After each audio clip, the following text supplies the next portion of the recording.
What if I told you that thousands of years ago, ancient civilizations were capable of feats that still baffle modern scientists and engineers?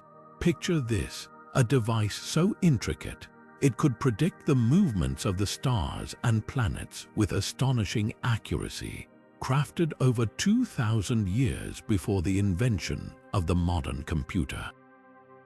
This is just one of the countless mysteries left behind by our ancestors, whose knowledge and ingenuity often seem far ahead of their time.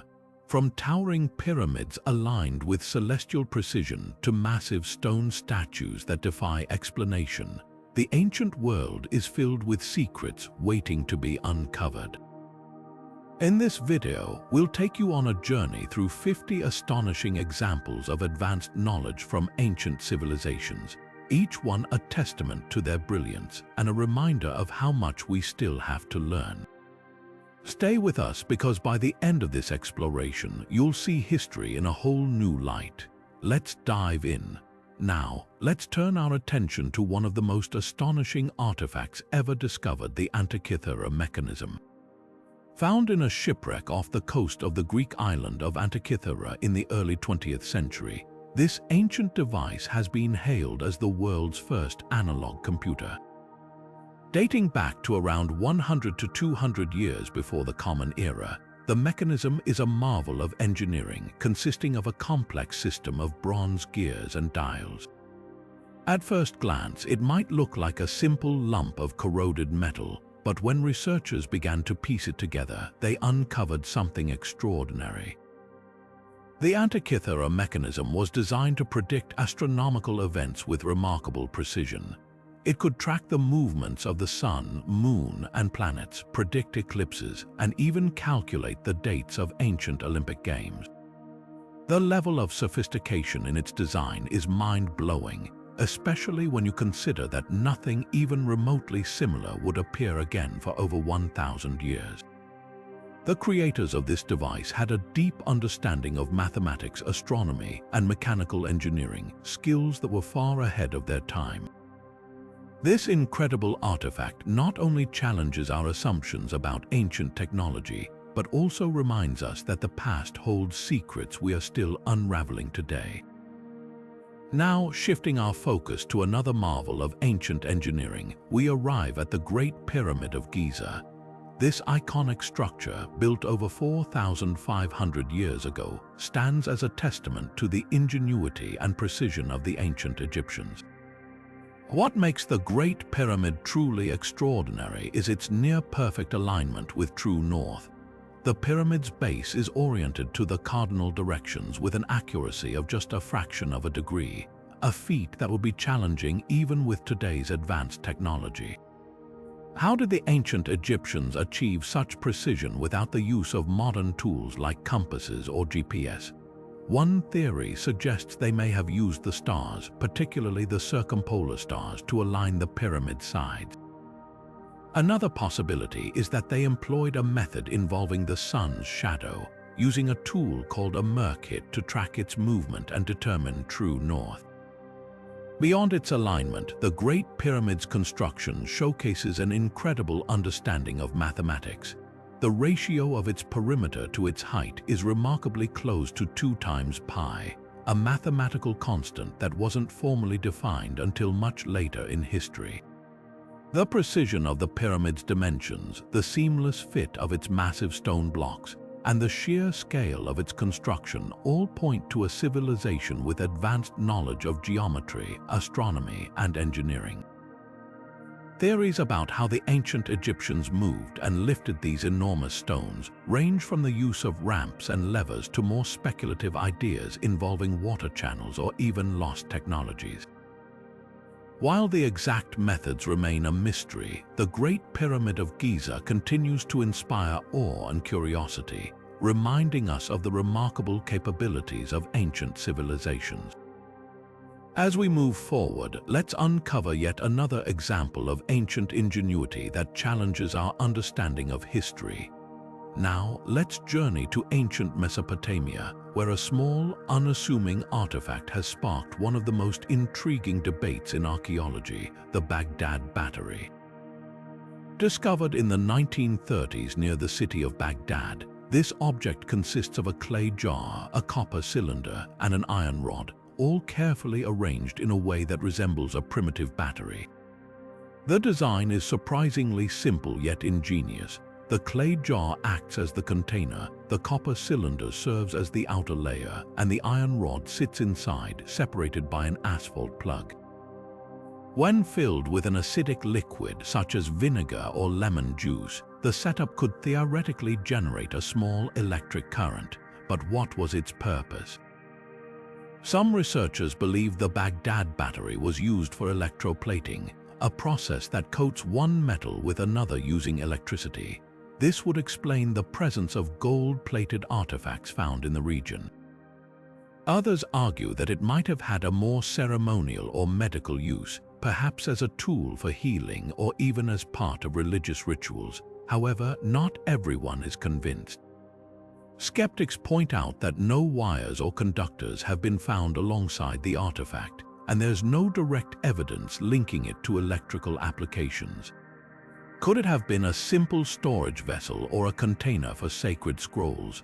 The debate continues, but one thing is certain. The Baghdad Battery challenges our assumptions about the technological capabilities of ancient civilizations. Whether it was truly a battery or not, its existence reminds us that the past holds secrets we are still unraveling. As we move forward, let's explore another ancient mystery that continues to captivate historians and scientists alike.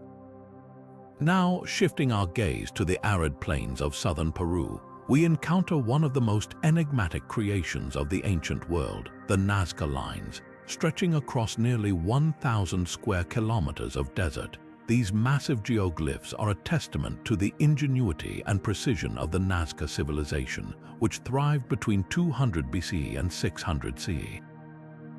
The lines, etched into the earth by removing the dark surface stones to reveal the lighter soil beneath, form intricate designs that include geometric shapes, animals, and human-like figures. Some of these figures, like the hummingbird, spider, and monkey, are so large that they can only be fully appreciated from the air, raising questions about how the Nazca people achieved such precision without the ability to fly. The creation of the Nazca Lines required advanced surveying techniques and a deep understanding of geometry. Researchers believe the Nazca used simple tools like wooden stakes and ropes to map out the designs, scaling them up from smaller models. The dry, windless climate of the region has preserved these lines for centuries, allowing us to marvel at their complexity today. But what was their purpose? One popular theory suggests the lines served as an astronomical calendar, aligning with celestial events to mark seasons or significant dates. Others propose they were part of religious rituals, perhaps pathways for ceremonial processions or offerings to the gods. Some even speculate they were meant to communicate with extraterrestrial beings, though this idea remains highly controversial. What makes the Nazca Lines even more fascinating is the sheer scale of the effort required to create them. The Nazca people had to coordinate large groups of workers, plan meticulously, and execute their designs with remarkable accuracy. This level of organization and knowledge challenges our assumptions about the capabilities of ancient societies. Were these lines a form of art, a scientific tool, or a spiritual expression? The truth may lie somewhere in between, blending multiple purposes into a single, awe-inspiring creation. As we ponder the mysteries of the Nazca Lines, let's turn our attention to another ancient marvel that showcases the extraordinary skills of its creators. Now, let's journey to the remote island of Rapa Nui, better known as Easter Island, where the towering Moai statues stand as silent sentinels of a once thriving civilization. These massive stone figures, carved from volcanic rock, are among the most iconic and mysterious creations of the ancient world. Standing as tall as 33 feet and weighing up to 80 tons, the Moai are a testament to the ingenuity and determination of the Rapa Nui people, who crafted and transported them without the use of modern machinery or tools. The process of creating these statues began at the Rono Raraku quarry, where skilled artisans carved the moai directly from the volcanic tuff using stone tools called toki. Each statue was meticulously shaped to represent ancestors or important figures, with distinct facial features and elongated bodies. But the real marvel lies not just in their creation but in their transportation. How did the Rapa Nui move these colossal statues across the island, some as far as 11 miles from the quarry to their final resting places? This question has puzzled researchers for decades. One leading theory suggests the Rapa Nui used a combination of ropes, wooden sledges, and a rocking motion to walk the statues upright to their destinations. This method, while labor-intensive, would have allowed them to navigate the island's uneven terrain. Another theory proposes that the statues were laid horizontally on wooden logs and rolled to their locations. Regardless of the method, the sheer effort required to move these massive stones speaks volumes about the Rapa Nui's engineering skills and their ability to organize large-scale projects. Once the moai reached their platforms, known as ahu, they were carefully erected using a system of ramps and levers. Some statues were even adorned with cylindrical stone hats called pukao, adding another layer of complexity to their construction. The precision and coordination needed to achieve this feat highlight the advanced knowledge and teamwork of the Rapa Nui people. But the moai are more than just engineering marvels, they are cultural symbols. These statues were believed to embody the spirits of ancestors, serving as a bridge between the living and the divine. Their creation and placement were deeply tied to the Rapa Nui's spiritual beliefs and social structure, reflecting a society that valued both artistry and communal effort. As we marvel at the moai, we're reminded of the incredible capabilities of ancient civilizations. Their ability to quarry, transport, and erect such massive structures without modern technology challenges our understanding of what was possible in the past. And with that, let's turn our attention to another ancient wonder that continues to captivate and inspire. Now, let's step into the realm of legend and mystery as we explore one of the most enchanting wonders of the ancient world, the Hanging Gardens of Babylon.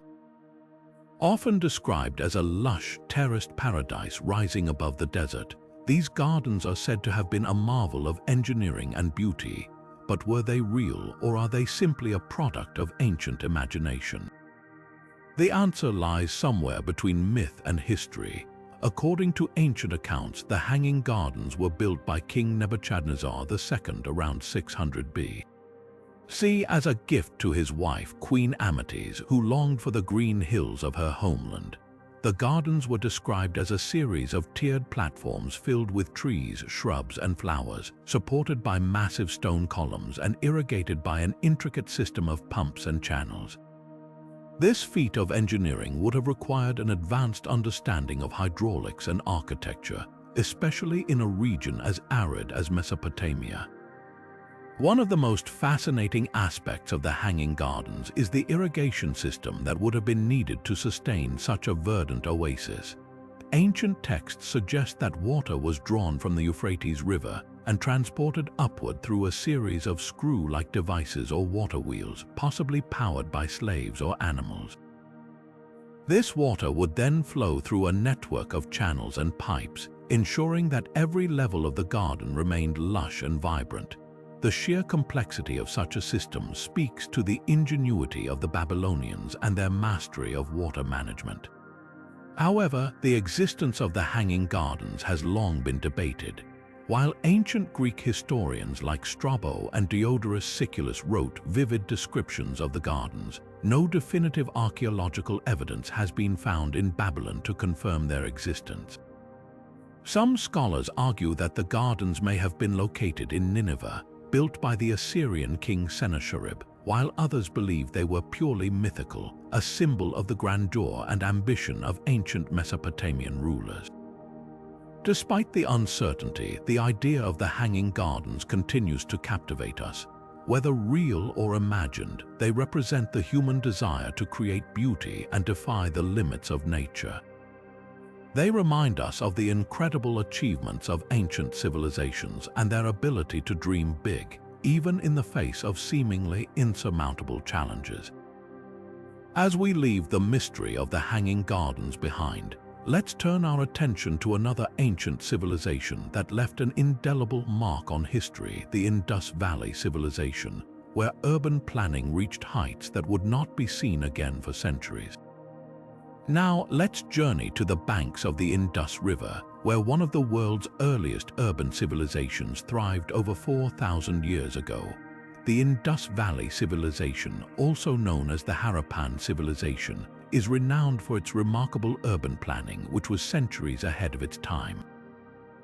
This ancient society, flourishing between 2600 BC and 1900 BC, left behind cities that were marvels of organization and engineering.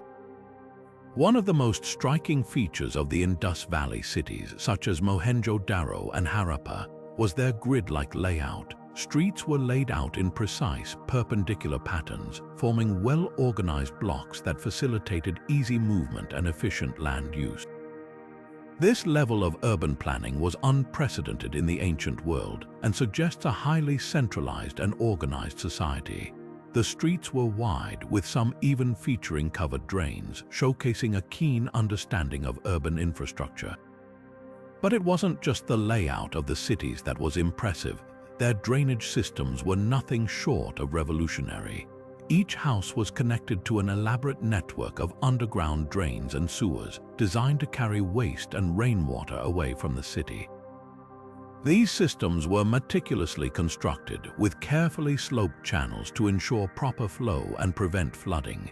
The attention to detail in these systems reflects a deep understanding of sanitation and public health, concepts that would not become widespread in other parts of the world for thousands of years. Another hallmark of the Indus Valley Civilization was the standardization of building materials. Bricks used in construction were uniformly sized, with a consistent ratio of length to width to thickness. This standardization not only made construction more efficient but also ensured structural stability and durability. The use of kiln-fired bricks, which were more resistant to water damage, further highlights their advanced knowledge of materials and construction techniques. What makes these achievements even more remarkable is the apparent absence of grand palaces or temples, which were common in other ancient civilizations. Instead, the Indus Valley cities seem to have prioritized public welfare and communal living. Large public baths, like the famous Great Bath of Mohenjo-Daro, suggest a focus on hygiene and social gatherings, while granaries and warehouses indicate a well-organized system of resource distribution. The Indus Valley Civilization's urban planning reflects a society that valued order, efficiency, and the well-being of its people. Their innovations in city design, sanitation, and construction set a standard that would not be matched for centuries. As we marvel at their achievements, we're reminded of the enduring legacy of this ancient civilization and its contributions to the development of urban life. With the Indus Valley's ingenuity fresh in our minds, let's now turn to another ancient people whose mastery of the seas allowed them to navigate vast oceans with astonishing precision, the Polynesians.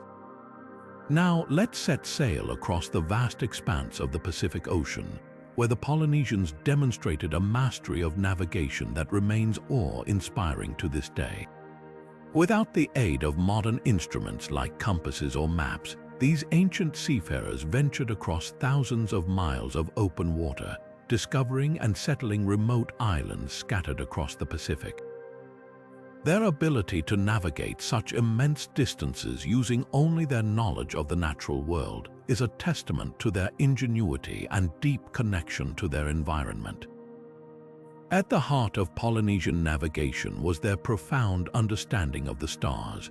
They used the positions of celestial bodies as a guide, memorizing the rising and setting points of specific stars to chart their course.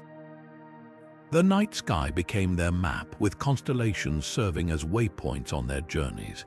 This celestial navigation, known as wayfinding, required not only a keen eye but also an extraordinary memory and the ability to interpret subtle changes in the sky.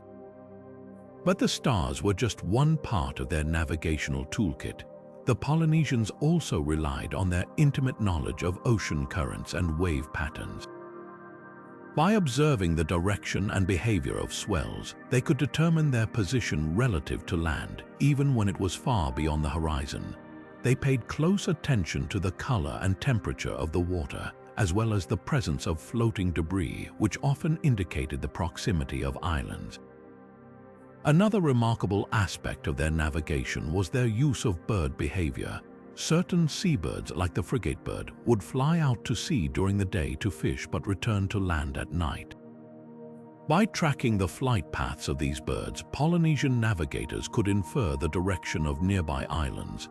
This method, combined with their other techniques, allowed them to pinpoint land with astonishing accuracy. The Polynesians' voyages were not just feats of navigation but also of courage and determination. They traveled in double-hulled canoes known as wā-kōlua, which were designed for stability and speed.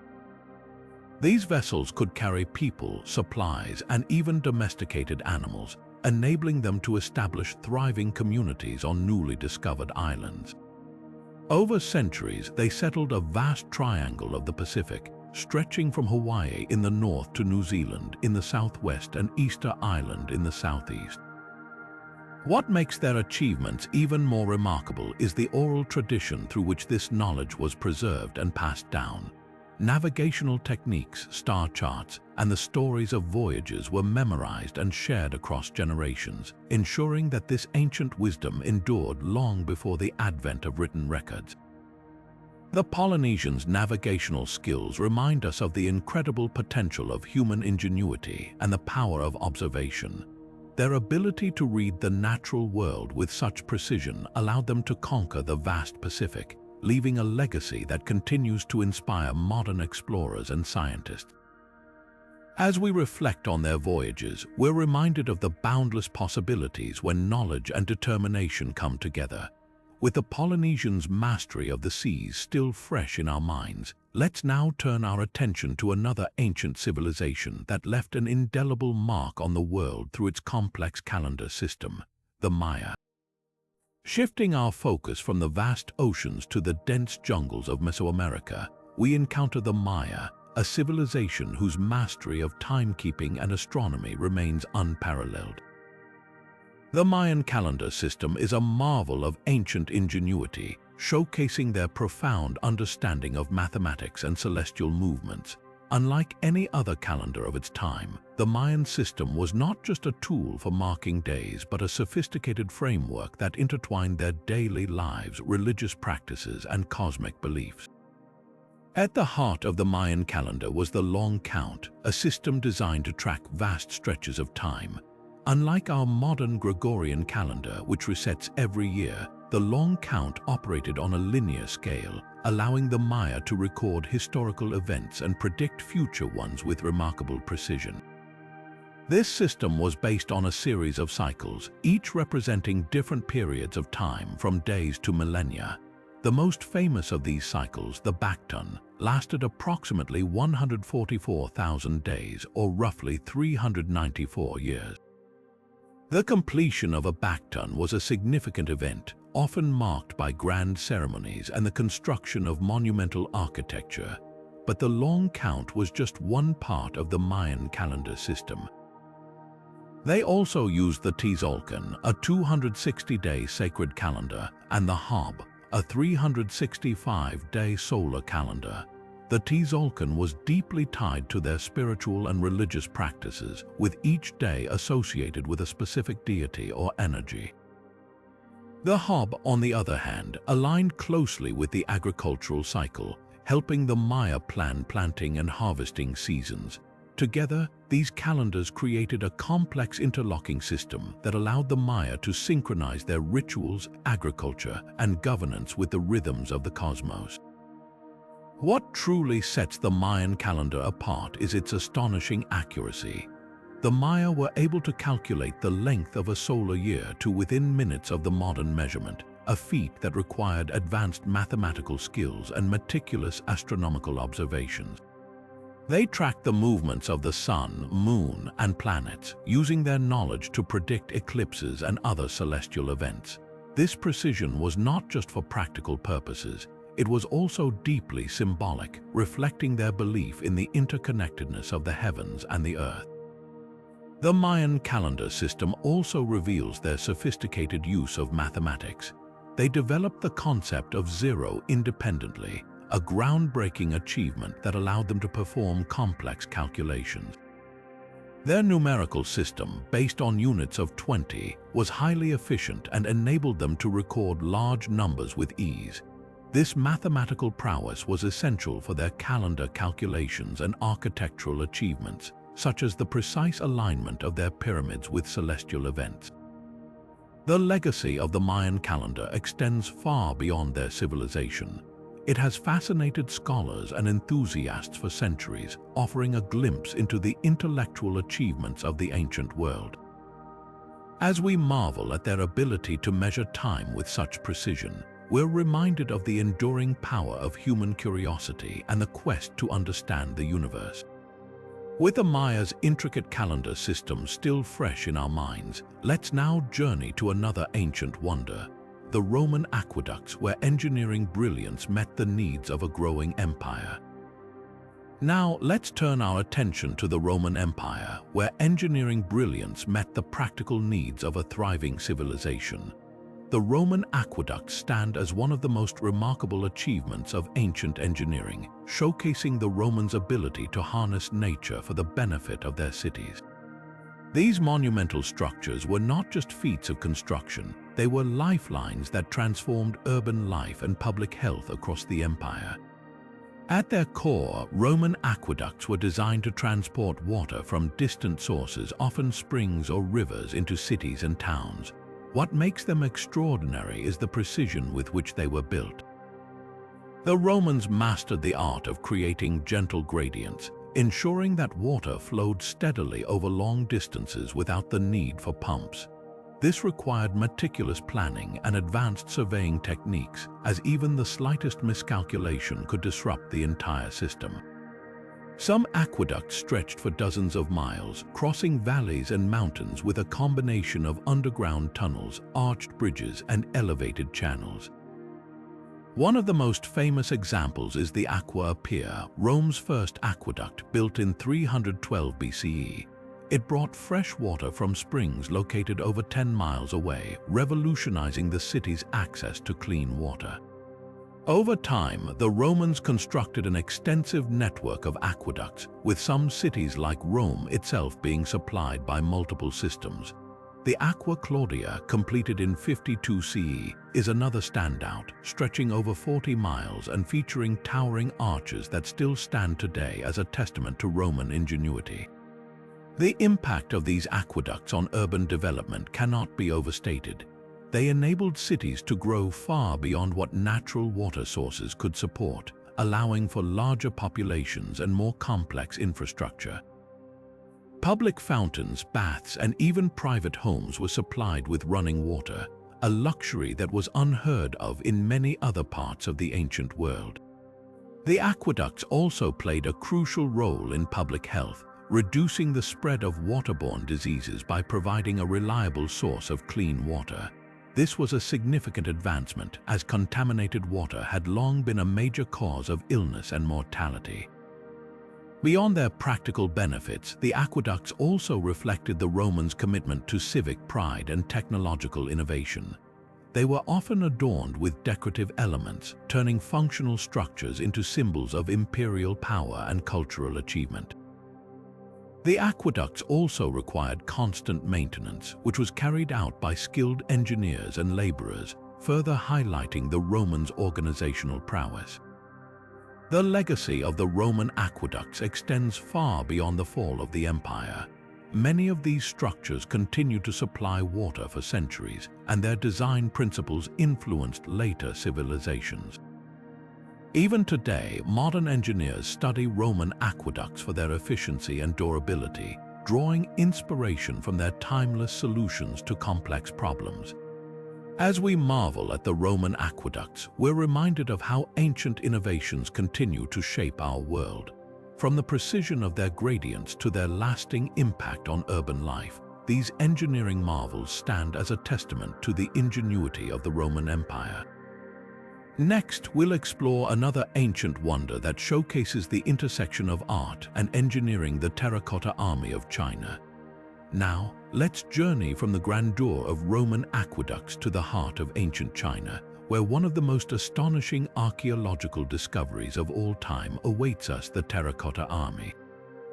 Buried for over 2,000 years, this vast collection of life-sized clay soldiers was unearthed in the 1970s, revealing a masterpiece of ancient craftsmanship and organization. Created to accompany China's first emperor, Qin Shi Huang, into the afterlife, the Terracotta Army is a testament to the ambition and ingenuity of one of history's most powerful rulers.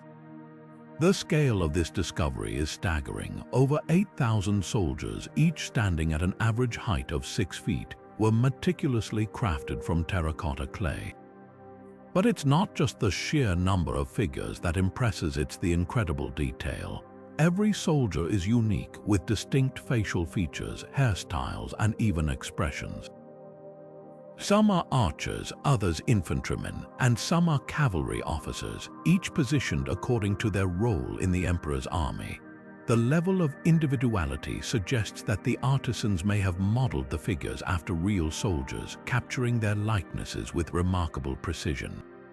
What's equally fascinating is the process behind their creation. Each soldier was made using a combination of molds and hand sculpting techniques. The bodies were mass-produced using standardized molds, but the heads were individually crafted to ensure no two soldiers looked exactly alike. Once assembled, the figures were fired in kilns, a process that required careful control of temperature to prevent cracking. After firing, the soldiers were painted in vibrant colors, though much of the original pigment has faded over time. The result was an army that was not only functional in its symbolism but also a work of art. The logistics of creating such a massive project are mind-boggling.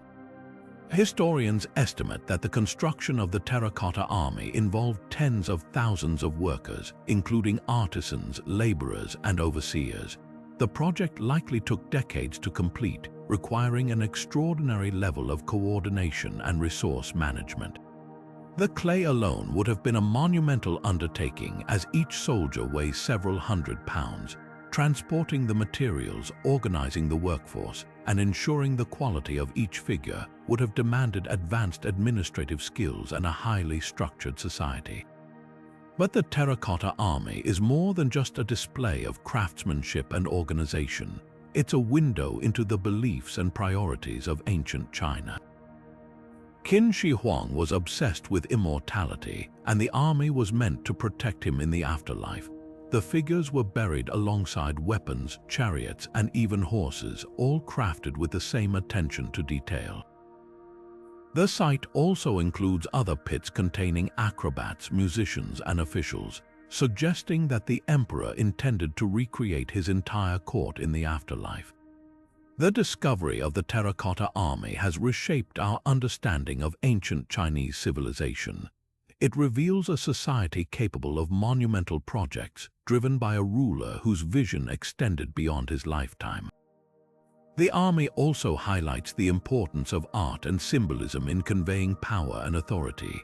Today, the Terracotta Army is not only a UNESCO World Heritage Site but also a symbol of China's rich cultural heritage. As we reflect on this incredible achievement, we're reminded of the enduring legacy of ancient civilizations. From the precision of Roman aqueducts to the artistry of the Terracotta Army, these wonders continue to inspire awe and admiration. Next, we'll explore another center of ancient knowledge, the legendary Library of Alexandria, where the pursuit of learning reached unparalleled heights. Now, let's turn our attention from the silent guardians of the Terracotta Army to a place where the pursuit of knowledge once thrived, the legendary Library of Alexandria. Often regarded as one of the greatest intellectual hubs of the ancient world, this library was more than just a collection of scrolls. It was a beacon of learning, innovation, and cultural exchange. Built in the 3rd century before the Common Era, during the reign of the Ptolemaic dynasty, the Library of Alexandria symbolized humanity's thirst for understanding and its desire to preserve the wisdom of the ages.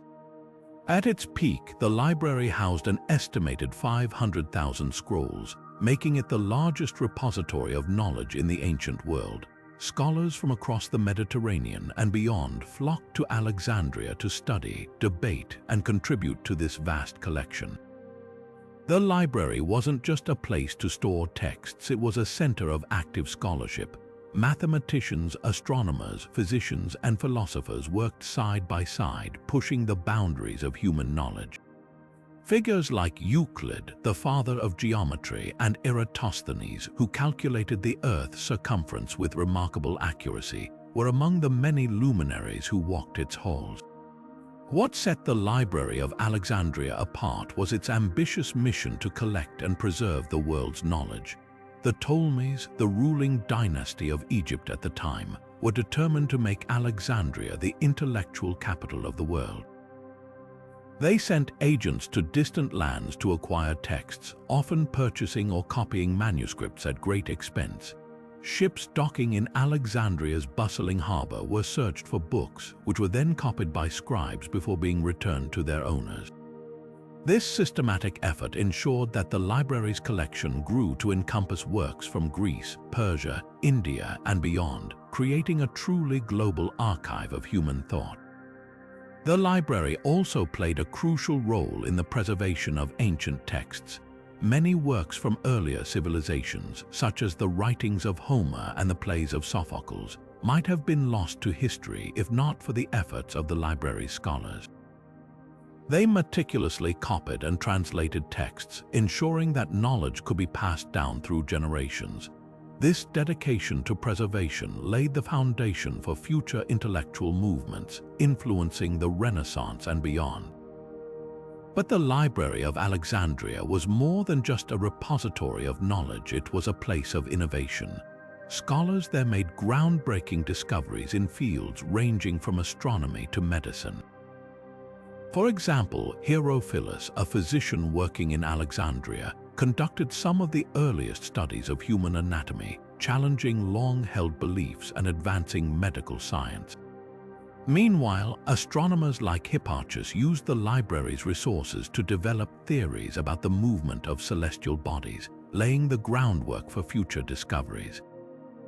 Tragically, the Library of Alexandria's story is also one of loss.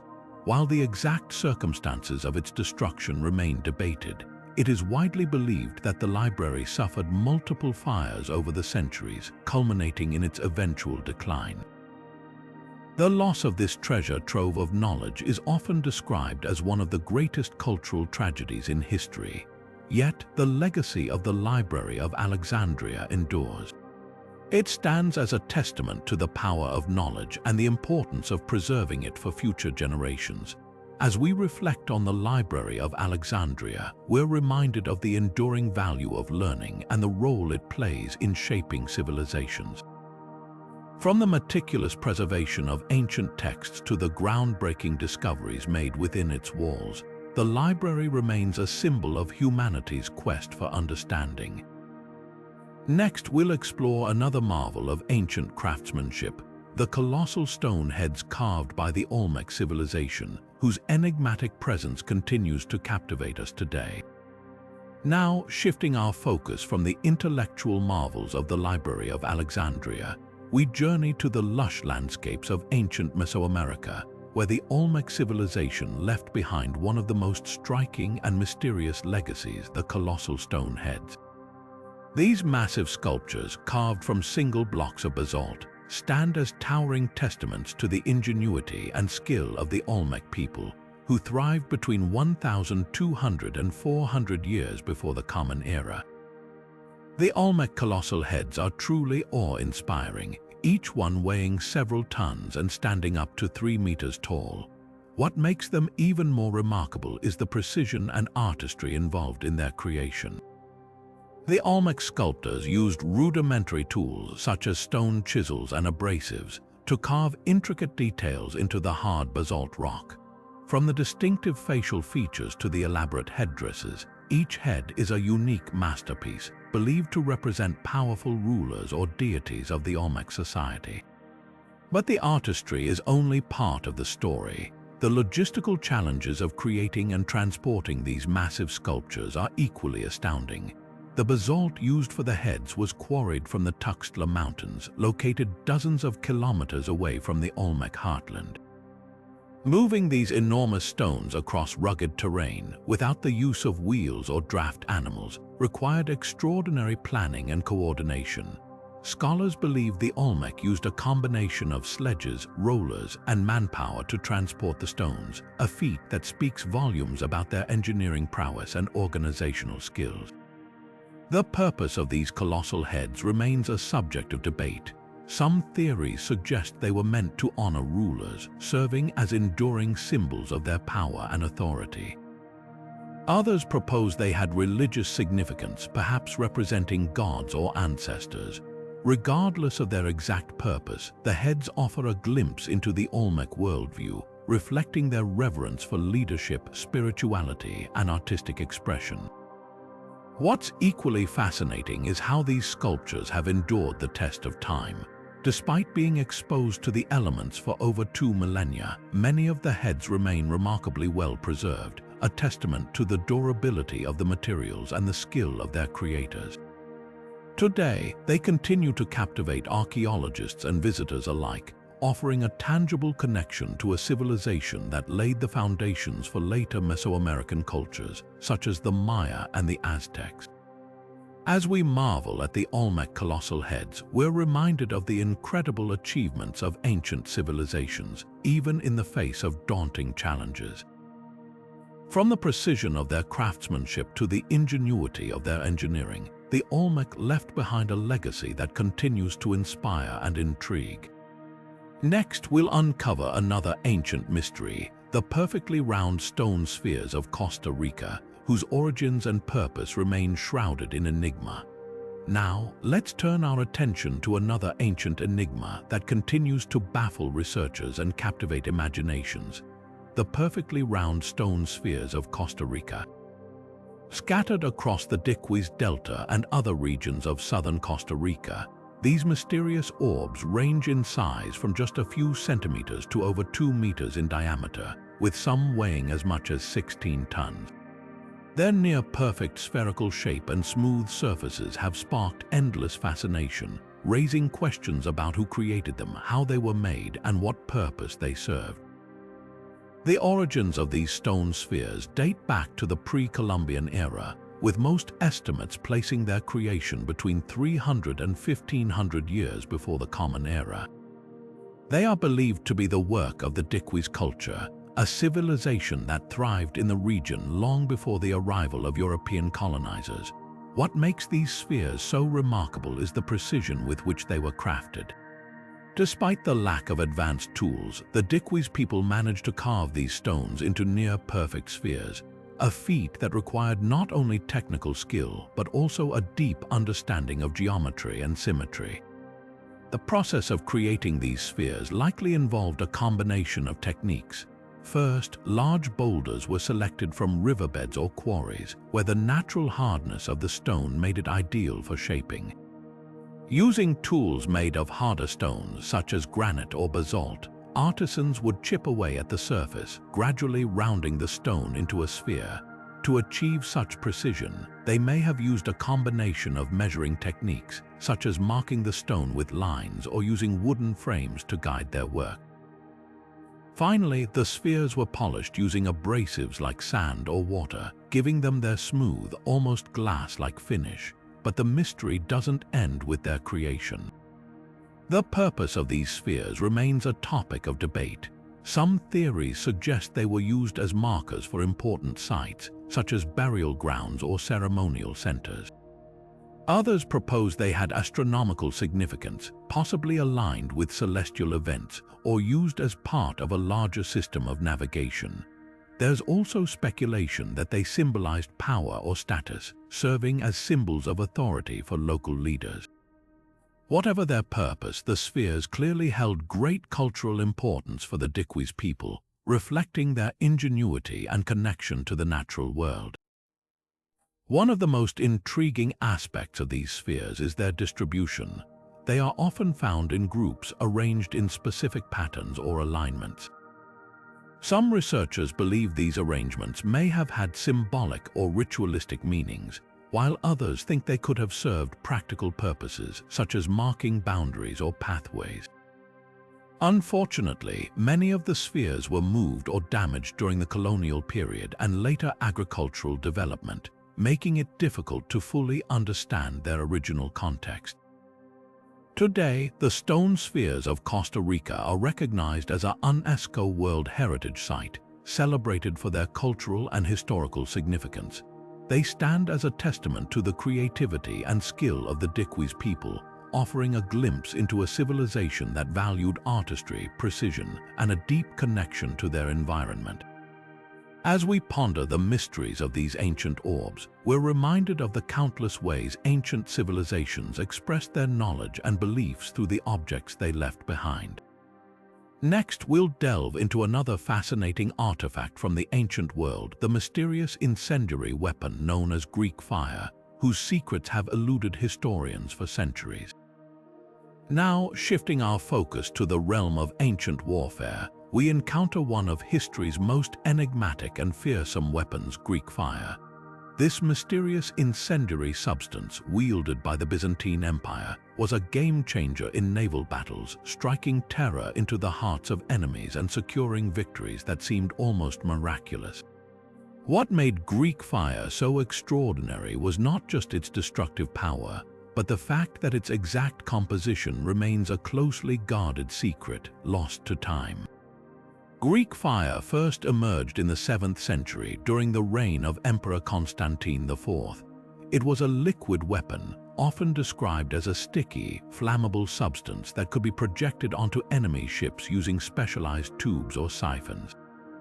Once ignited, it was nearly impossible to extinguish, even on water. Historical accounts describe it as clinging to surfaces, burning fiercely, and creating chaos among enemy fleets. This made it a devastating tool in naval warfare, particularly during the Byzantine Empire's struggles against Arab forces. The true formula for Greek fire has never been fully uncovered, though historians and scientists have speculated for centuries. Some believe it was a mixture of petroleum, sulfur, and quicklime, while others suggest it included naphtha or pine resin. What is clear is that the Byzantines went to great lengths to protect the secret of its creation. Only a select few individuals, often members of the imperial family or trusted artisans, knew the recipe. This secrecy added to its mystique and ensured that Greek fire remained a weapon exclusive to the Byzantine Empire. The effectiveness of Greek fire in battle cannot be overstated. It was a psychological weapon as much as a physical one. The sight of flames engulfing ships and the inability to stop the fire created panic and confusion among enemy forces. One of its most famous uses was during the siege of Constantinople in the 7th century, where it played a crucial role in repelling Arab invaders. The Byzantines' ability to deploy Greek fire from their ships gave them a significant tactical advantage, allowing them to dominate the seas for centuries. Despite its power, Greek fire was not without its challenges. Its production and deployment required precise knowledge and careful handling, as the substance was highly volatile. The siphons used to project it were complex devices, and mishandling could lead to catastrophic accidents. Over time, as the Byzantine Empire declined, the knowledge of how to produce and use Greek fire was lost, leaving behind only fragmented accounts and tantalizing clues. Today, Greek fire remains one of history's great mysteries, a testament to the ingenuity and resourcefulness of the Byzantine Empire. Its legacy endures not just in the annals of military history, but also in the imagination of those who wonder what other secrets ancient civilizations may have taken with them. As we continue our journey through the advanced knowledge of the ancient world, let's turn our attention to another marvel of engineering, the Inca road system, a network that connected an empire across some of the most challenging terrain on Earth. Now, let's journey from the fiery seas of the Byzantine Empire to the towering peaks of the Andes, where the Inca Empire crafted one of the most remarkable road systems in history. Spanning over 25,000 miles, the Inca road network was a marvel of engineering, connecting an empire that stretched across some of the most challenging landscapes on Earth. From dense jungles to arid deserts and steep mountain passes, this vast network was the lifeblood of the Inca civilization, enabling communication, trade, and military movement across their sprawling territory. What makes the Inca road system truly extraordinary is not just its sheer scale, but the ingenuity behind its construction. The Incas built these roads without the use of wheels, iron tools, or even written language. Instead, they relied on their deep understanding of the land, meticulous planning, and the labor of countless workers. The roads were paved with precisely cut stones, often fitted together so tightly that not even a blade of grass could slip between them. In mountainous regions, they carved steps into the rock, while in flatter areas, the roads were wide and straight, designed for efficient travel. One of the most iconic features of the Inca road system was its suspension bridges. These bridges, made from woven grass ropes, spanned deep ravines and rushing rivers, connecting remote parts of the empire. The most famous of these, the Huayhuachaca Bridge, is still rebuilt by local communities using traditional methods every year, a testament to the durability and ingenuity of Inca engineering. These bridges were not just functional, they were feats of artistry and strength, capable of supporting the weight of soldiers, traders, and even llamas carrying goods. The road system also included way stations known as tambos, strategically placed along the routes. These served as rest stops for travelers, offering food, shelter, and supplies. Couriers, known as chasquis, used these roads to relay messages across the empire at incredible speeds. By running in relays, they could cover vast distances in a matter of days, ensuring that the emperor in Cusco could communicate with even the farthest reaches of his domain. But the Inca road system was more than just a practical achievement. It was a symbol of the empire's unity and power. It connected diverse cultures and regions under a single rule, fostering trade, cultural exchange, and military coordination. The roads also played a crucial role in religious and ceremonial life, as they linked sacred sites and facilitated pilgrimages. Despite the passage of centuries, many sections of the Inca road system remain intact, a testament to the skill and vision of its builders. Today, these ancient paths continue to inspire awe, offering modern travelers a glimpse into the ingenuity of a civilization that thrived in one of the world's most unforgiving environments. As we marvel at their achievements, let's turn our attention to another ancient wonder: the advanced medical knowledge of the Egyptians, whose practices laid the foundation for modern medicine. From the rugged Andes, where the Inca roads connected an empire, we now travel to the banks of the Nile, where the ancient Egyptians demonstrated a profound understanding of medicine that continues to astonish us today. The Egyptians were pioneers in the field of healthcare, blending science, spirituality, and practical knowledge to treat a wide range of ailments. Their medical practices were so advanced that many of their techniques and remedies laid the groundwork for modern medicine. One of the most remarkable aspects of ancient Egyptian medicine was their use of surgical techniques. Archaeologists have uncovered evidence of surgeries performed thousands of years ago, including procedures for setting broken bones, treating wounds, and even performing rudimentary forms of brain surgery. The Edwin Smith Papyrus, one of the oldest medical texts in existence, details these surgical practices with surprising accuracy. It describes how physicians would examine patients, diagnose injuries, and recommend treatments, often with a level of precision that rivals modern methods. But surgery was just one part of their medical toolkit. The Egyptians were also masters of herbal medicine, using plants and natural substances to create remedies for everything from headaches to infections. They understood the healing properties of plants like aloe vera, garlic, and honey, which were used to treat wounds, reduce inflammation, and fight infections. These remedies were often combined with incantations and prayers, reflecting their belief that healing required both physical and spiritual intervention. Their knowledge of anatomy was equally impressive. Through the practice of mummification, the Egyptians gained a deep understanding of the human body. They knew the locations of major organs, the structure of bones, and even the function of the heart, which they considered the center of life and emotion. This anatomical knowledge informed their medical treatments, allowing them to develop effective therapies for a variety of conditions. The Egyptians also placed a strong emphasis on hygiene and preventive care. They understood the importance of cleanliness in preventing disease and often prescribed regular bathing, dietary changes, and the use of antiseptics. Their medical texts even include advice on maintaining a balanced diet and avoiding harmful substances, showing a holistic approach to health that is still relevant today. What makes ancient Egyptian medicine truly extraordinary is its enduring legacy. Many of their practices, from surgical techniques to herbal remedies, have influenced medical traditions across the globe.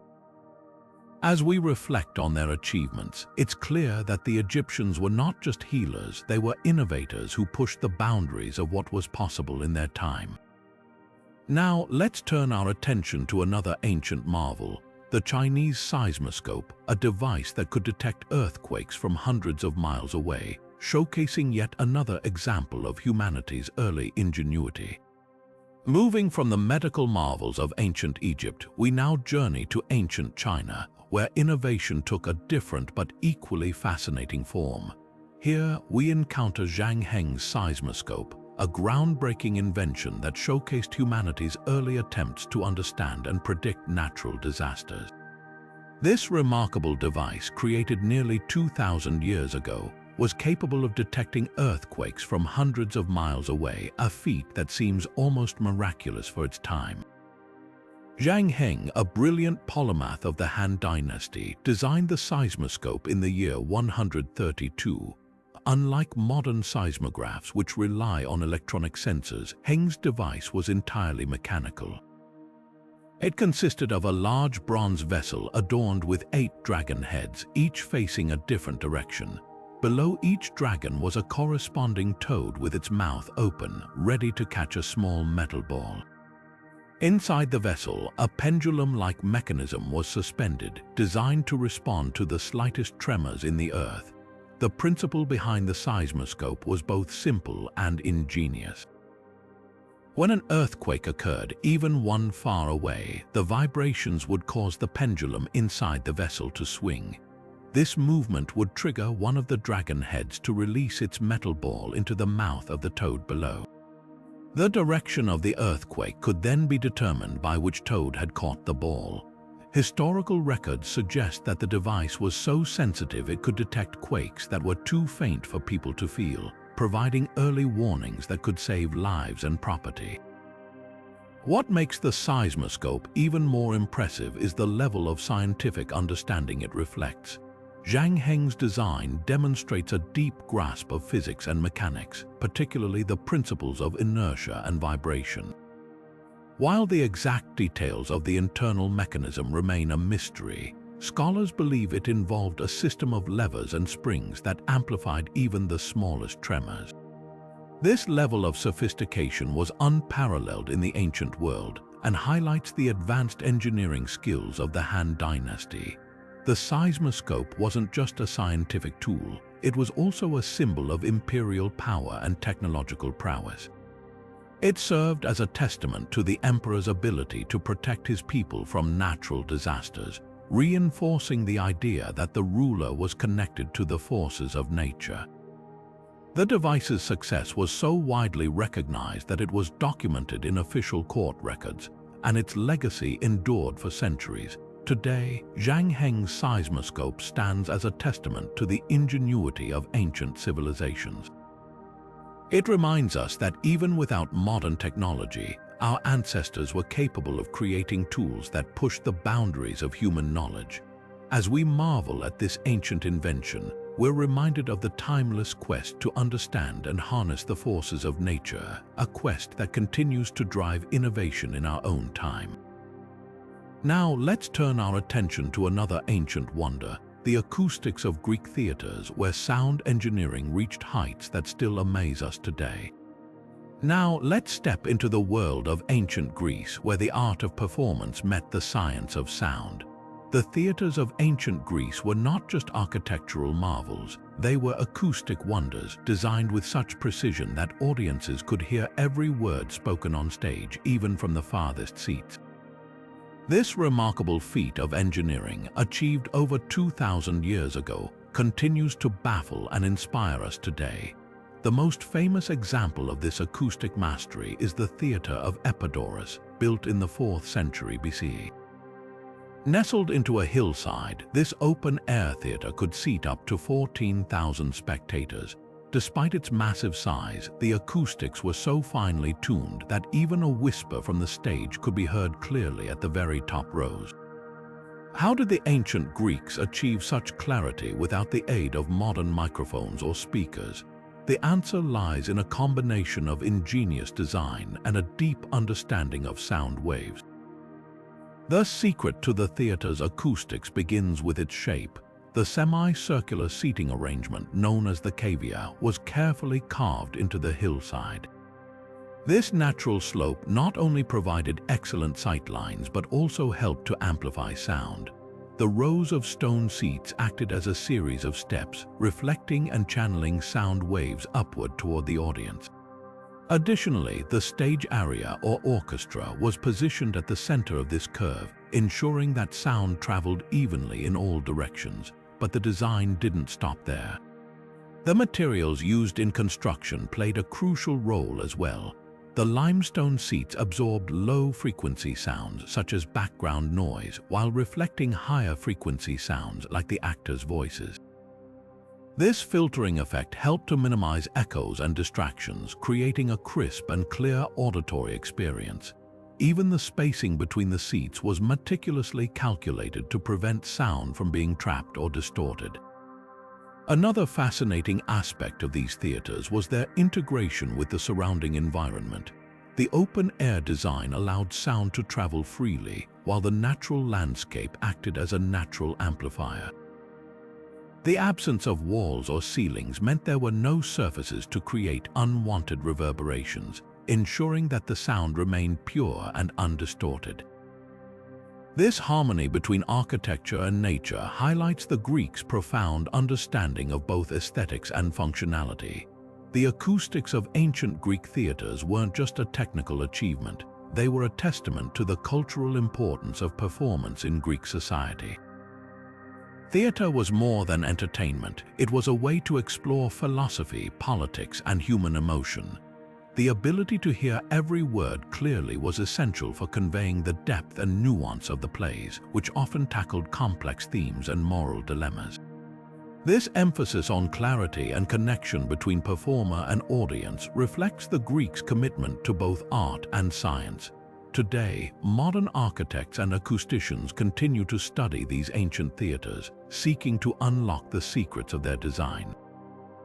While we have advanced technology at our disposal, the simplicity and elegance of the Greek approach remain unmatched.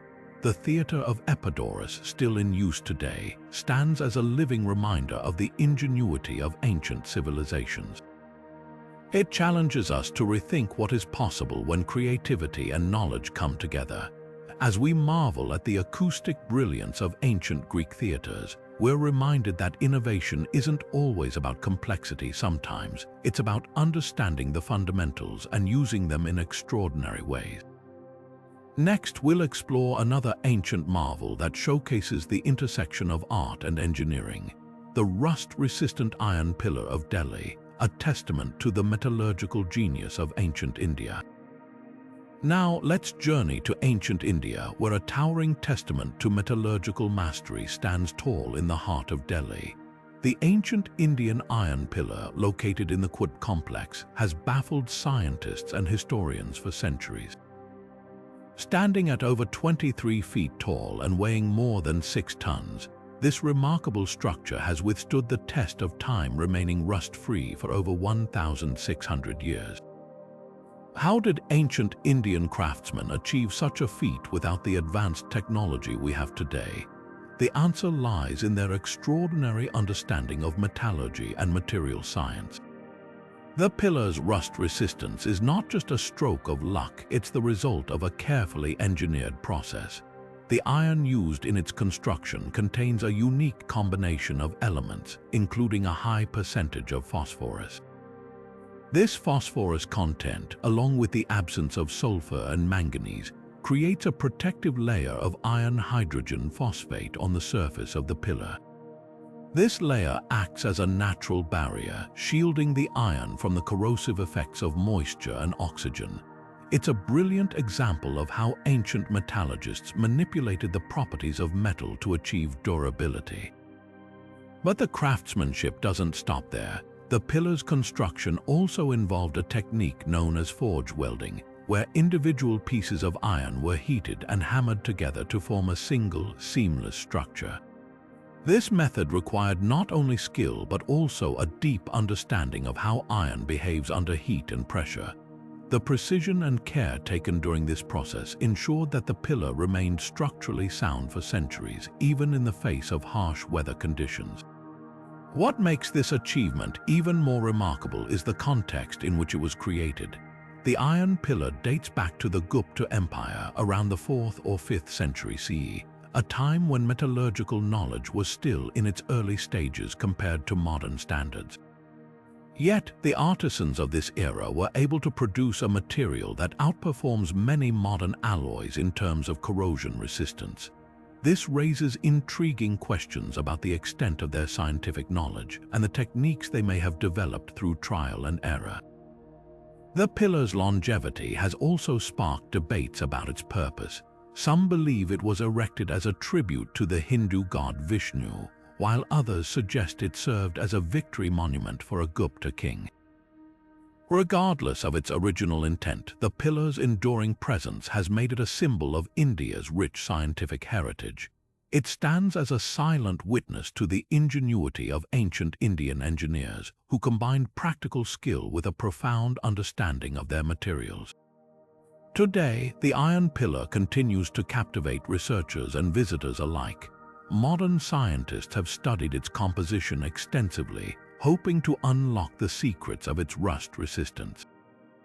While we've made significant advancements in metallurgy, the pillar's unique properties remain difficult to replicate. It serves as a reminder that ancient civilizations often achieved remarkable feats through a combination of observation, experimentation, and innovation. As we marvel at this ancient wonder, we're reminded that the pursuit of knowledge is timeless. The Iron Pillar of Delhi challenges us to rethink what we know about the capabilities of ancient societies and inspires us to explore the untapped potential of materials science. Next, we'll turn our attention to another marvel of ancient engineering, the underground irrigation channels of ancient Persia, known as qanats, which transformed arid landscapes into fertile oases. Now, let's shift our focus to the arid landscapes of ancient Persia, where an ingenious solution to water scarcity transformed the region into a thriving agricultural hub.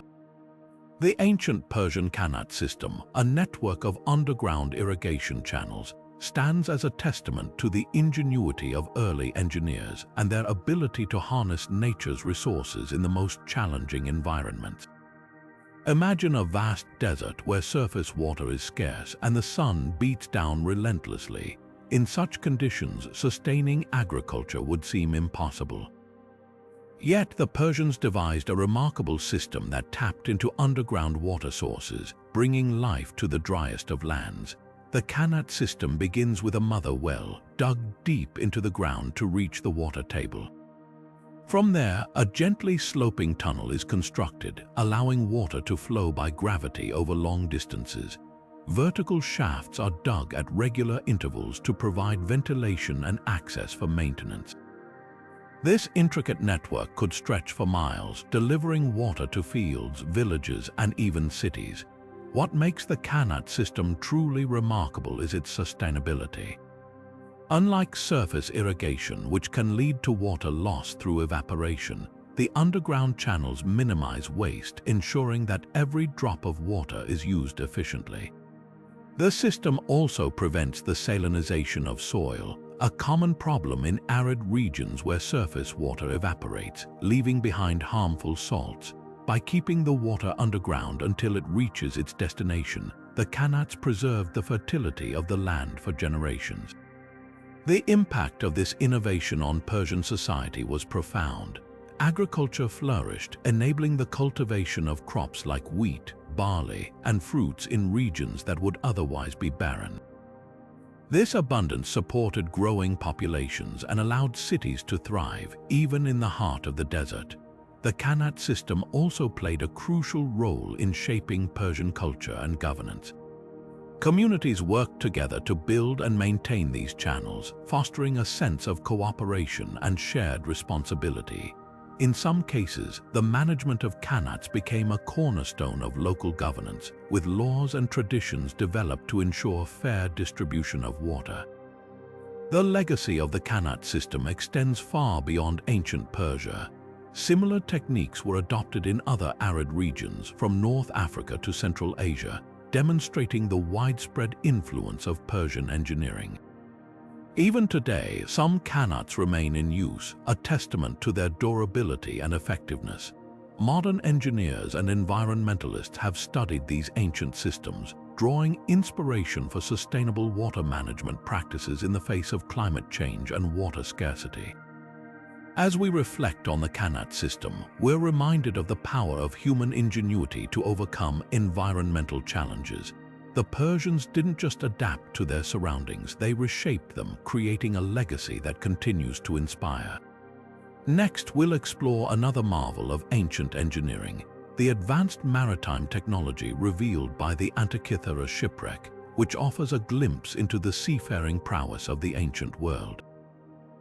Now, let's set sail into the ancient Mediterranean, where the depths of the sea hold secrets of a civilization that mastered the art of maritime technology.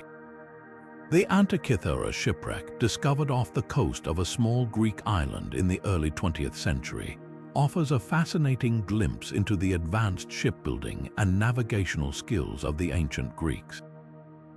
This sunken vessel, dating back to around 60 to 70 BCE, was more than just a ship. It was a floating treasure trove of knowledge and innovation. The shipwreck's most famous artifact is the Antikythera Mechanism, which we've already explored as a marvel of ancient engineering. But the wreck itself tells an equally compelling story. The ship was a large merchant vessel, likely transporting luxury goods such as statues, jewelry, and fine pottery from the eastern Mediterranean to Rome. Its cargo included exquisite bronze and marble sculptures, some of which are now considered masterpieces of ancient art. These artifacts not only highlight the wealth of the ancient world, but also the sophistication of trade networks that spanned vast distances. What truly sets this ship apart, however, is the evidence of advanced shipbuilding techniques. The vessel was constructed using mortise and tenon joints, a method that involved interlocking wooden pieces without the use of nails. This technique created a sturdy and flexible hull, capable of withstanding the unpredictable forces of the sea. The Greeks also used lead sheathing to protect the ship's wooden planks from marine organisms, a practice that extended the life of their vessels and ensured safer, longer voyages. The Antikythera shipwreck also reveals the Greeks' deep understanding of navigation. While the exact tools used by ancient sailors remain a mystery, the presence of the Antikythera mechanism suggests that they had access to sophisticated instruments for tracking celestial movements. This knowledge would have been crucial for navigating the open seas, allowing sailors to determine their position and plot courses with remarkable accuracy. The ship's size and cargo capacity further demonstrate the Greeks' ability to design vessels that could carry heavy loads while maintaining stability and speed.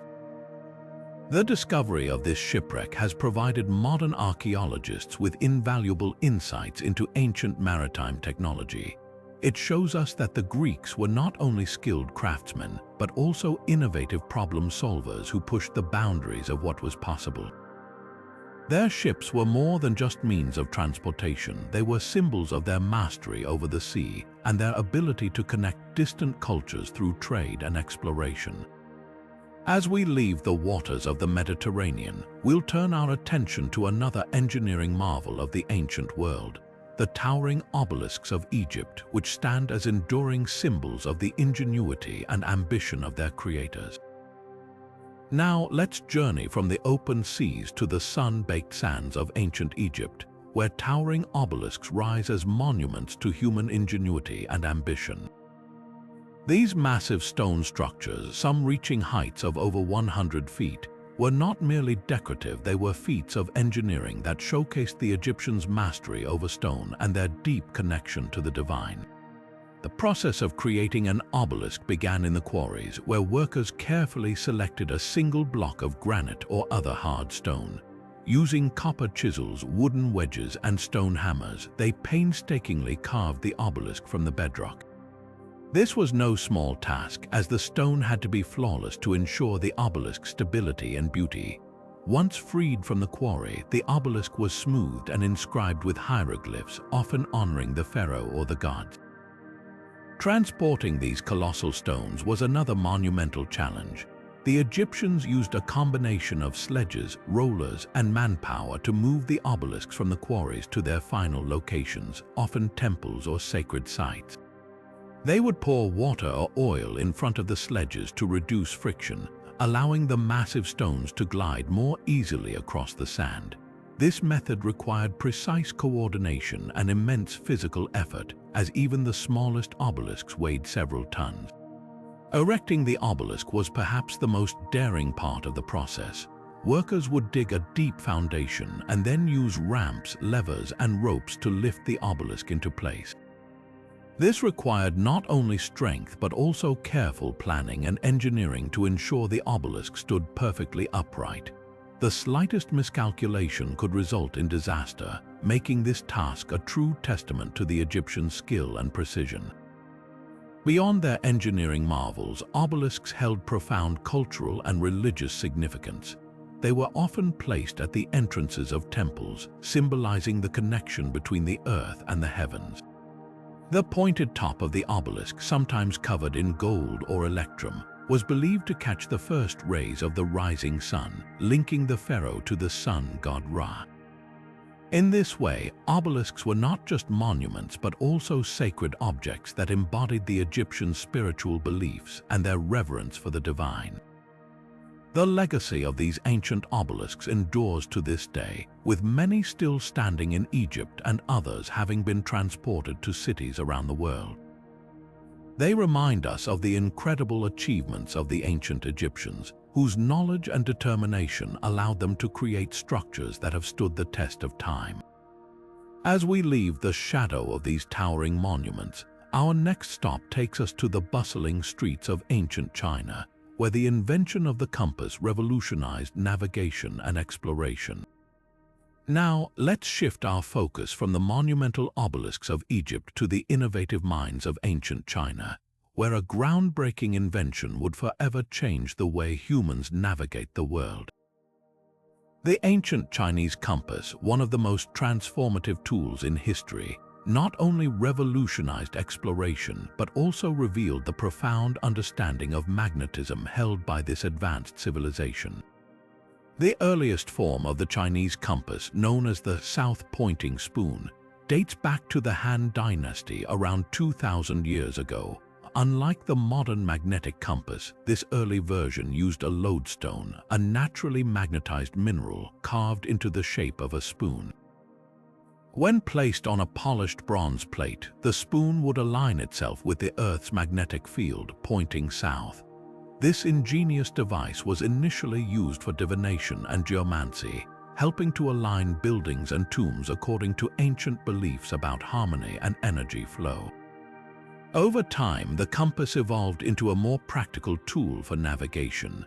By the Song Dynasty, around 1,000 years ago, the Chinese had developed a floating compass where a magnetized needle was placed on a piece of wood or cork and floated in water.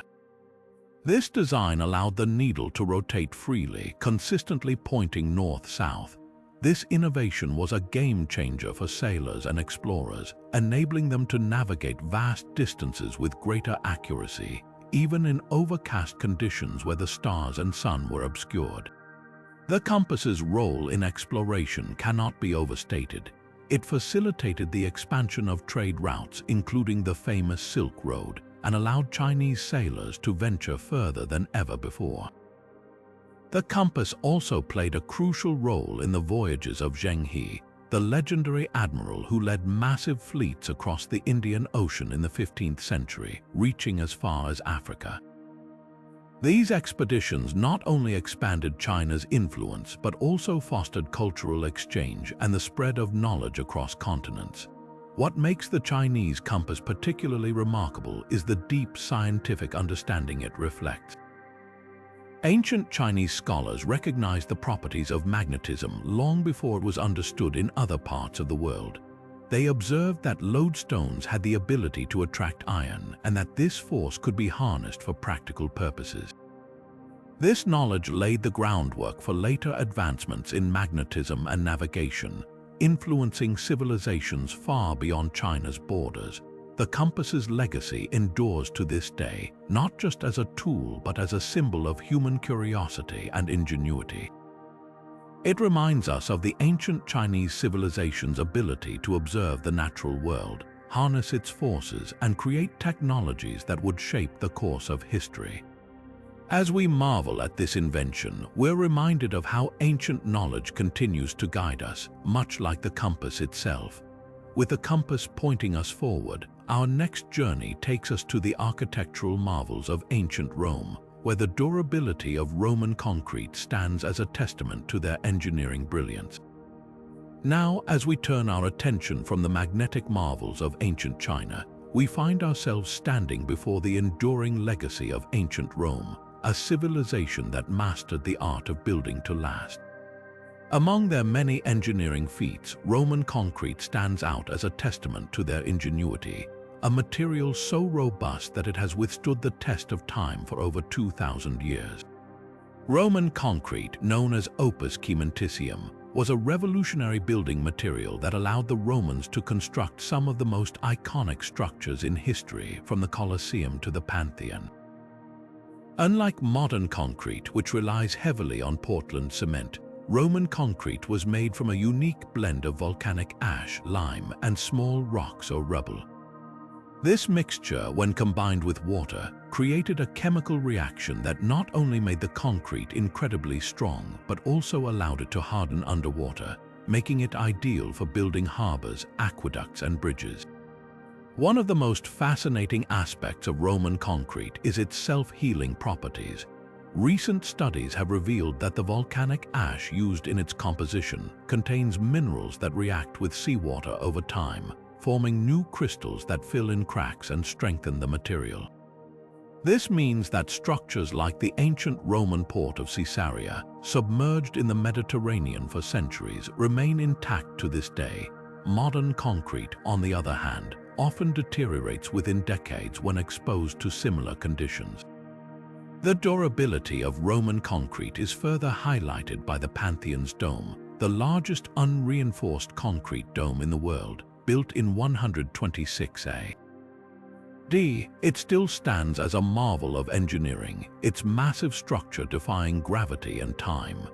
The secret lies in the Romans' meticulous understanding of material science and their ability to adapt their techniques to the challenges of large-scale construction. They used lighter materials at the top of the dome and thicker walls at the base, distributing the weight evenly and ensuring stability. Interestingly, the recipe for Roman concrete was lost for centuries after the fall of the Roman Empire. Modern scientists have only recently begun to unlock its secrets, discovering that its unique composition not only makes it more durable but also more environmentally friendly. The production of Roman concrete emitted far less carbon dioxide compared to modern methods, offering valuable lessons for sustainable construction today. As we marvel at the resilience of Roman concrete, we're reminded of the timeless wisdom embedded in ancient engineering. The Romans didn't just build structures, they built legacies that continue to inspire and inform modern technology. Their concrete is more than just a material, it's a symbol of human innovation and the enduring quest to create something that lasts. With the foundations of Roman engineering firmly in place, our next exploration takes us to the intellectual heights of ancient Greece, where philosophy and science flourished in ways that still shape our understanding of the world today. Shifting our gaze from the enduring structures of Rome, we now step into the realm of ancient Greece, where the foundations of modern philosophy and science were laid. The Greeks, with their insatiable curiosity and relentless pursuit of knowledge, gave birth to ideas that continue to shape our understanding of the world today. Among the towering figures of this intellectual revolution were Aristotle and Archimedes, whose contributions spanned physics, biology, mathematics, and beyond. Aristotle, often referred to as the father of Western philosophy, was a polymath whose work laid the groundwork for numerous scientific disciplines. His observations in biology were remarkably advanced for his time. Aristotle meticulously studied and classified hundreds of species, laying the foundation for the field of zoology. He also proposed theories about the natural world that, while not always accurate, demonstrated a profound commitment to empirical observation and logical reasoning. For instance, his concept of the four causes, material, formal, efficient, and final, attempted to explain why things exist and change, a framework that influenced scientific thought for centuries. In the realm of physics, Aristotle's ideas about motion and the natural state of objects were groundbreaking, even if later disproven. He believed that objects moved toward their natural place in the universe, with Earth at the center and celestial bodies in perfect circular motion. While his geocentric model was eventually overturned, his systematic approach to studying the natural world set the stage for future scientific inquiry. Meanwhile, Archimedes, the brilliant mathematician and engineer, made discoveries that were nothing short of revolutionary. Known for his principle of buoyancy, often referred to as Archimedes' principle, he demonstrated how objects float or sink based on the displacement of water. This insight not only advanced the field of fluid mechanics, but also had practical applications, such as determining the purity of gold in King Hiero's crown. Archimedes' work in mathematics was equally transformative. He calculated the value of pi with remarkable precision and developed methods for finding the areas and volumes of complex shapes, laying the groundwork for integral calculus centuries before its formal invention. One of Archimedes' most famous inventions was the Archimedes screw, a device still used today to lift water from lower to higher elevations.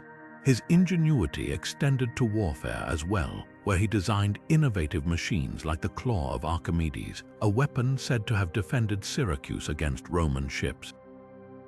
These feats of engineering showcased not only his technical prowess, but also his ability to apply theoretical knowledge to real-world challenges.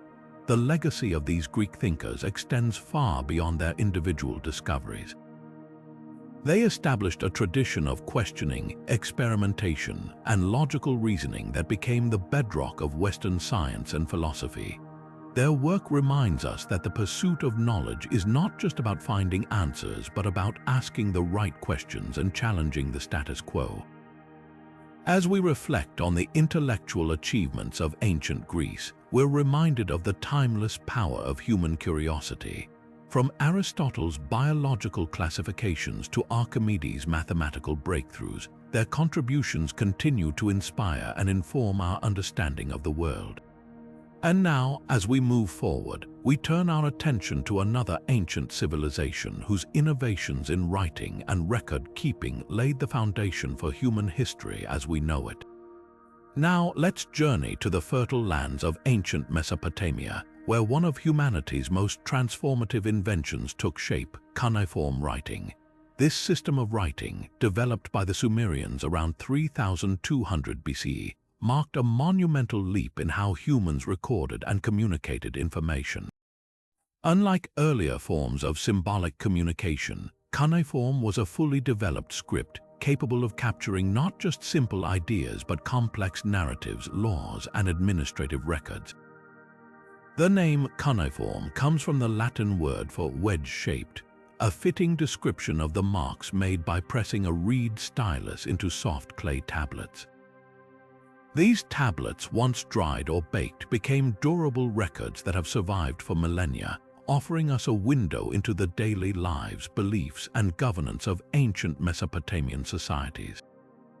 From trade receipts to epic poetry, cuneiform was a versatile tool that served as the backbone of civilization in the region.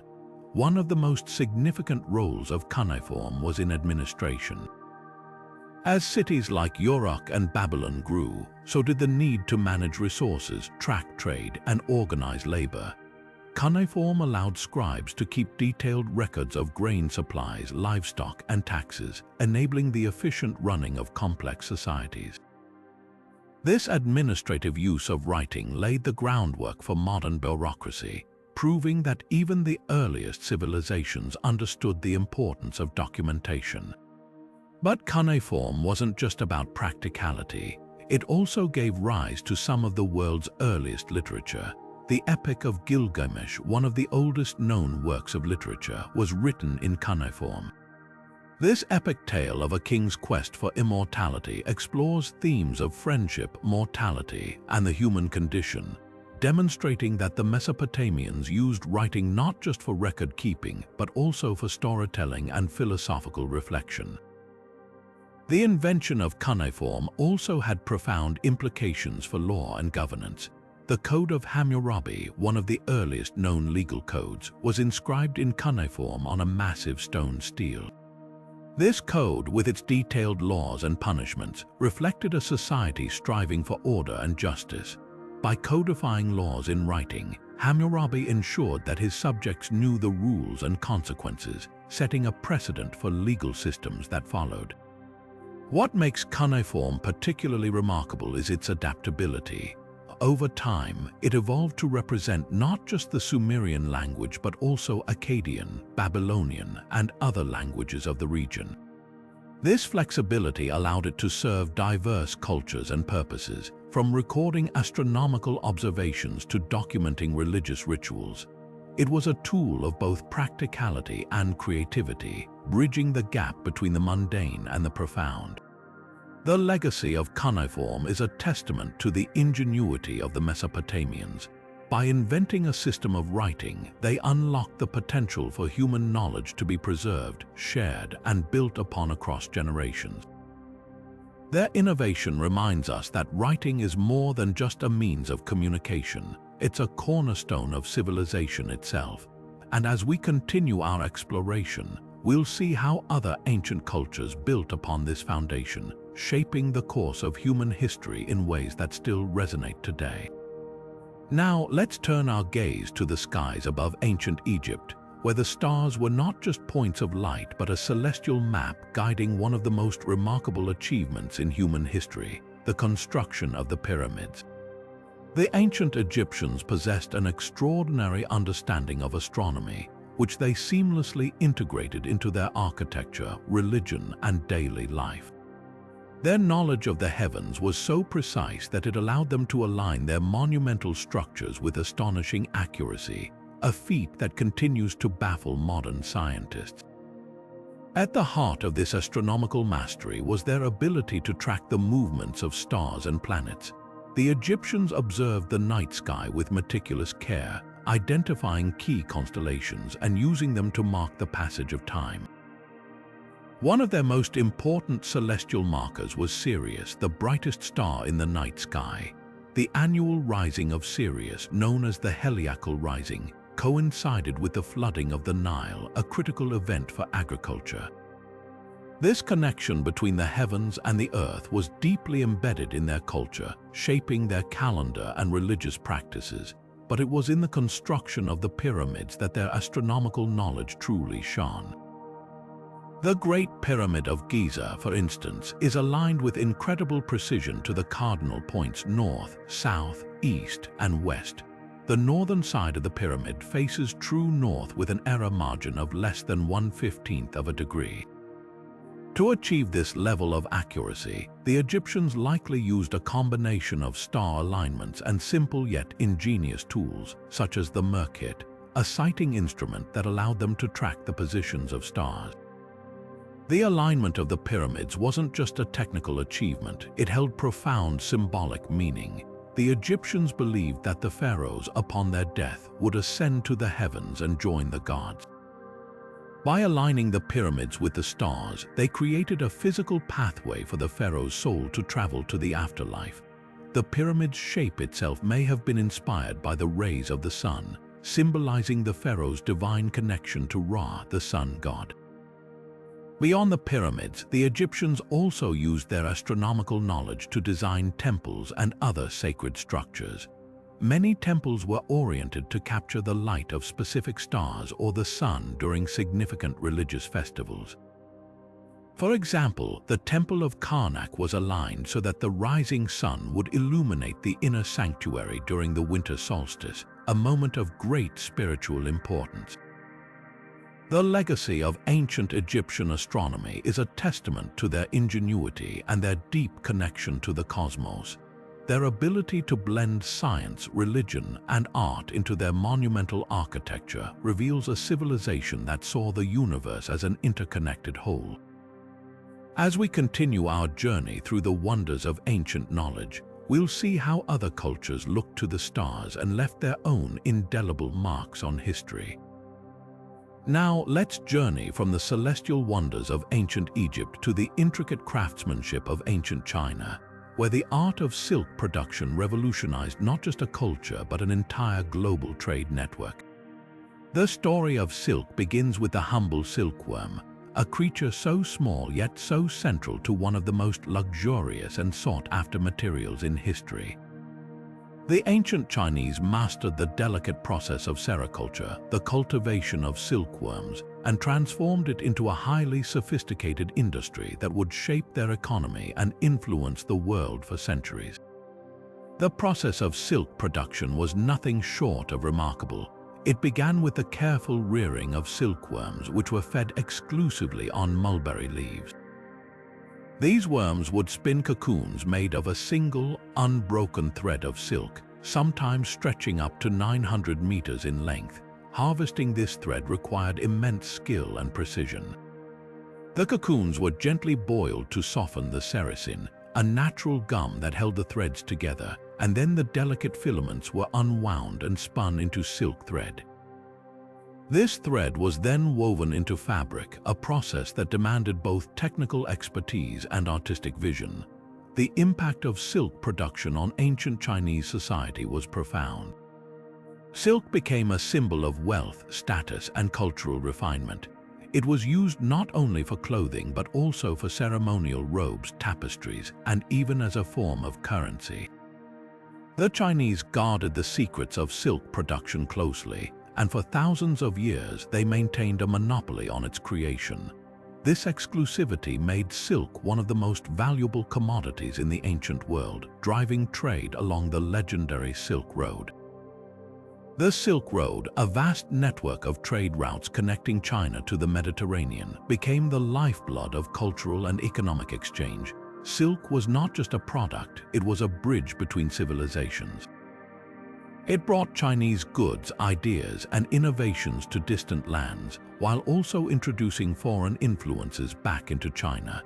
The demand for silk in places like Rome and Persia was so high that it became a symbol of luxury and sophistication across continents. But silk's significance extended beyond trade. It played a central role in Chinese art, literature, and mythology. The legend of the silk goddess Lizu, who is said to have discovered silk when a cocoon fell into her tea, reflects the deep cultural reverence for this material. Silk weaving became an art form with intricate patterns and designs that told stories, conveyed symbolism, and celebrated the natural world. the legacy of ancient Chinese silk production is a testament to human ingenuity and the power of innovation. It reminds us that even the smallest creatures and the most delicate threads can weave together a story of cultural richness and global connection. As we continue to explore the marvels of ancient civilizations, we'll see how other cultures harnessed their unique resources to leave an enduring mark on history. Now, let's shift our focus from the luxurious threads of ancient China to the birthplace of democracy itself, ancient Greece. Here, in the city-state of Athens, we find one of the most revolutionary political systems in human history. The concept of democracy, or rule by the people, was born in the 5th century before the Common Era, and its impact continues to shape the world we live in today. Athenian democracy was a bold experiment in governance, unlike anything the ancient world had seen before. Unlike the monarchies and oligarchies that dominated other civilizations, Athens gave its citizens, free adult males, a direct voice in decision-making. This was a radical idea at the time, as it placed power not in the hands of a single ruler or a small elite, but in the collective will of the people.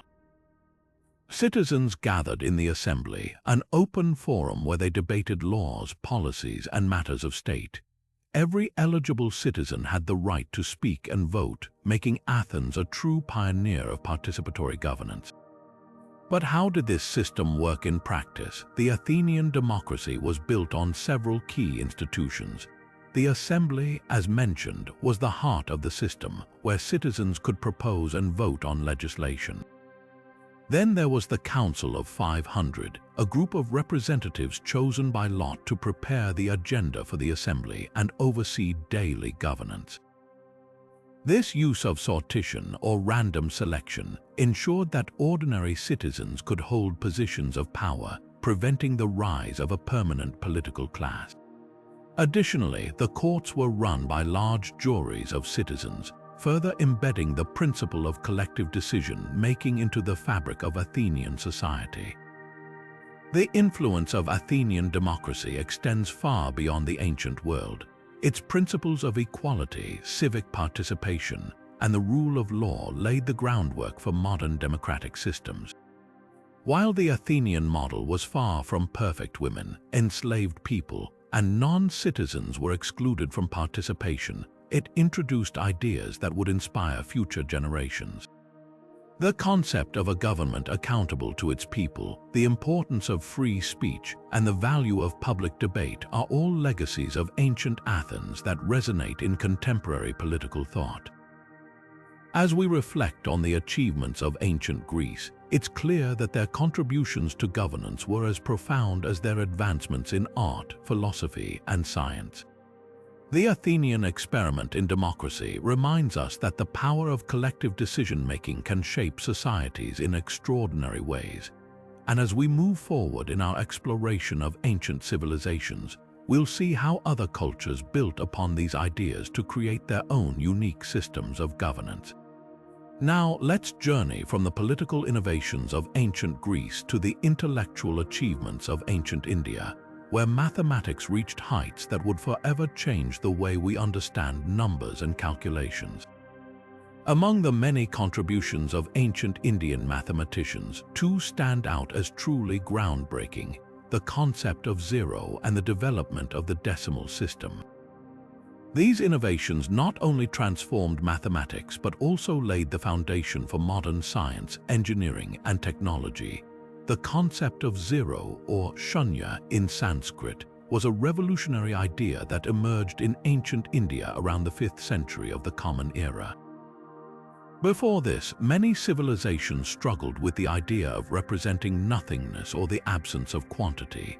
The ancient Indians, however, recognized zero as both a placeholder and a number in its own right. This breakthrough allowed for more complex calculations and the development of advanced mathematical concepts. Without zero, the modern world as we know it, with its computers, algorithms, and digital systems, simply wouldn't exist. Equally transformative was the decimal system, which ancient Indian mathematicians refined and popularized. This system, based on the number 10, uses positional notation where the value of a digit depends on its place within a number.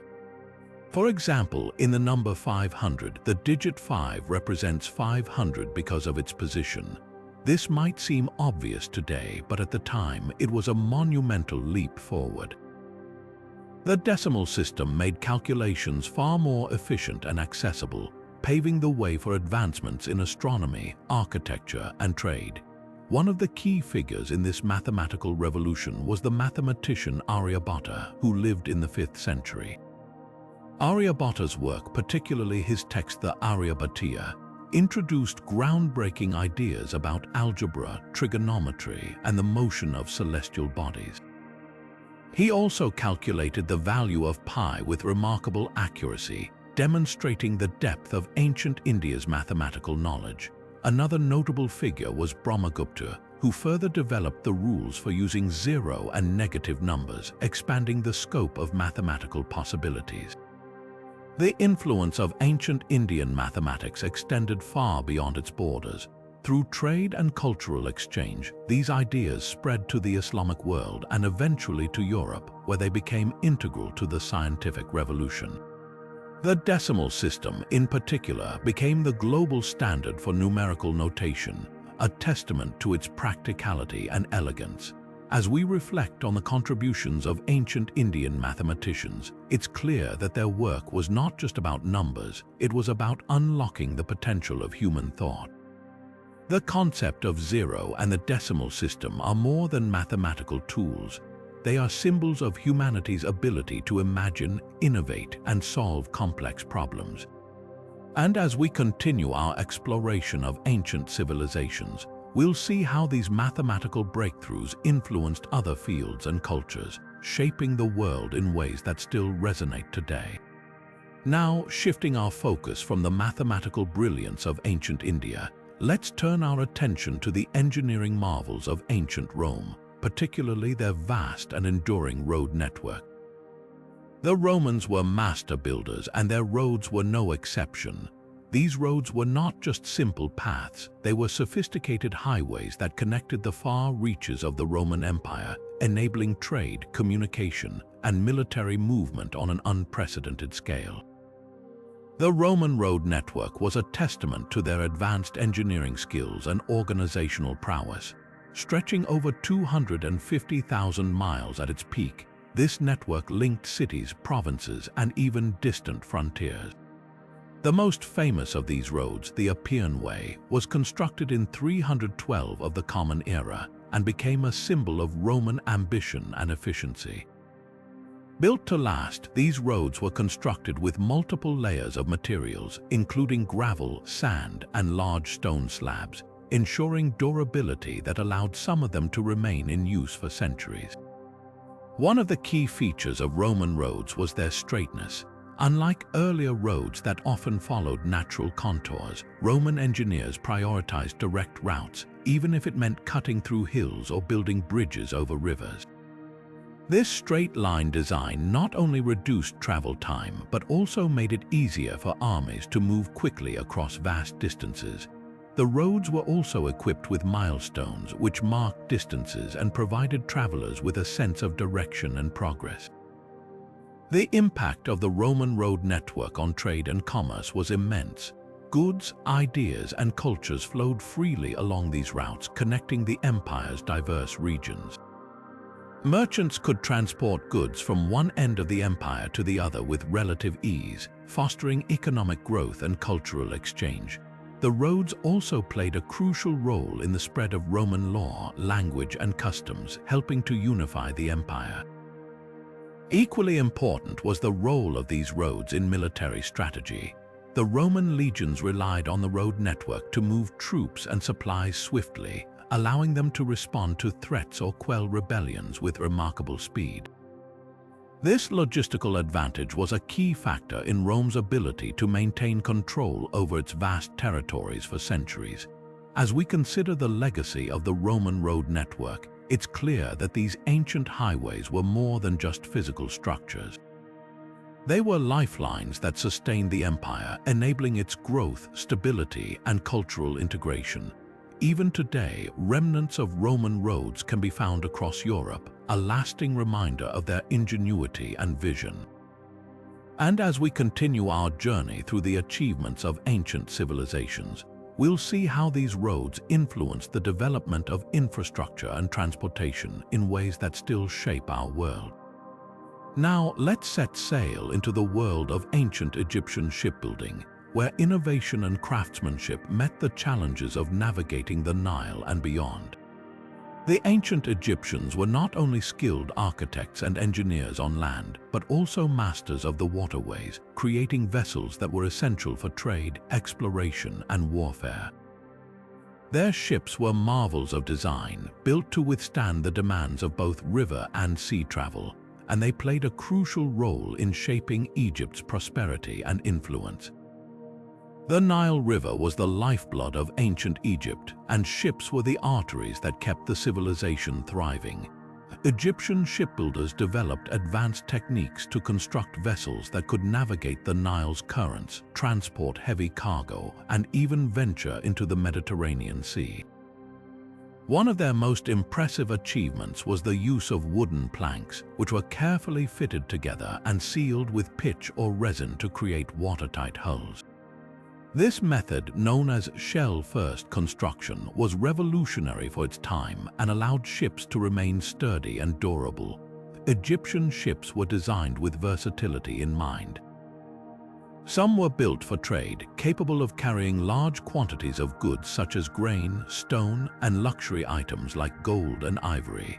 These trade ships often featured flat bottoms, making them ideal for navigating the shallow waters of the Nile. Others were constructed for exploration and military purposes, with sleeker designs and reinforced hulls to handle the rougher conditions of the open sea. The Egyptians even built specialized ships for religious ceremonies, such as the solar barks used to transport statues of gods during festivals. One of the most fascinating aspects of ancient Egyptian shipbuilding was their ability to transport massive stone blocks for construction projects. Ships were used to move the enormous obelisks and columns that adorned temples and monuments, a feat that required precise engineering and coordination.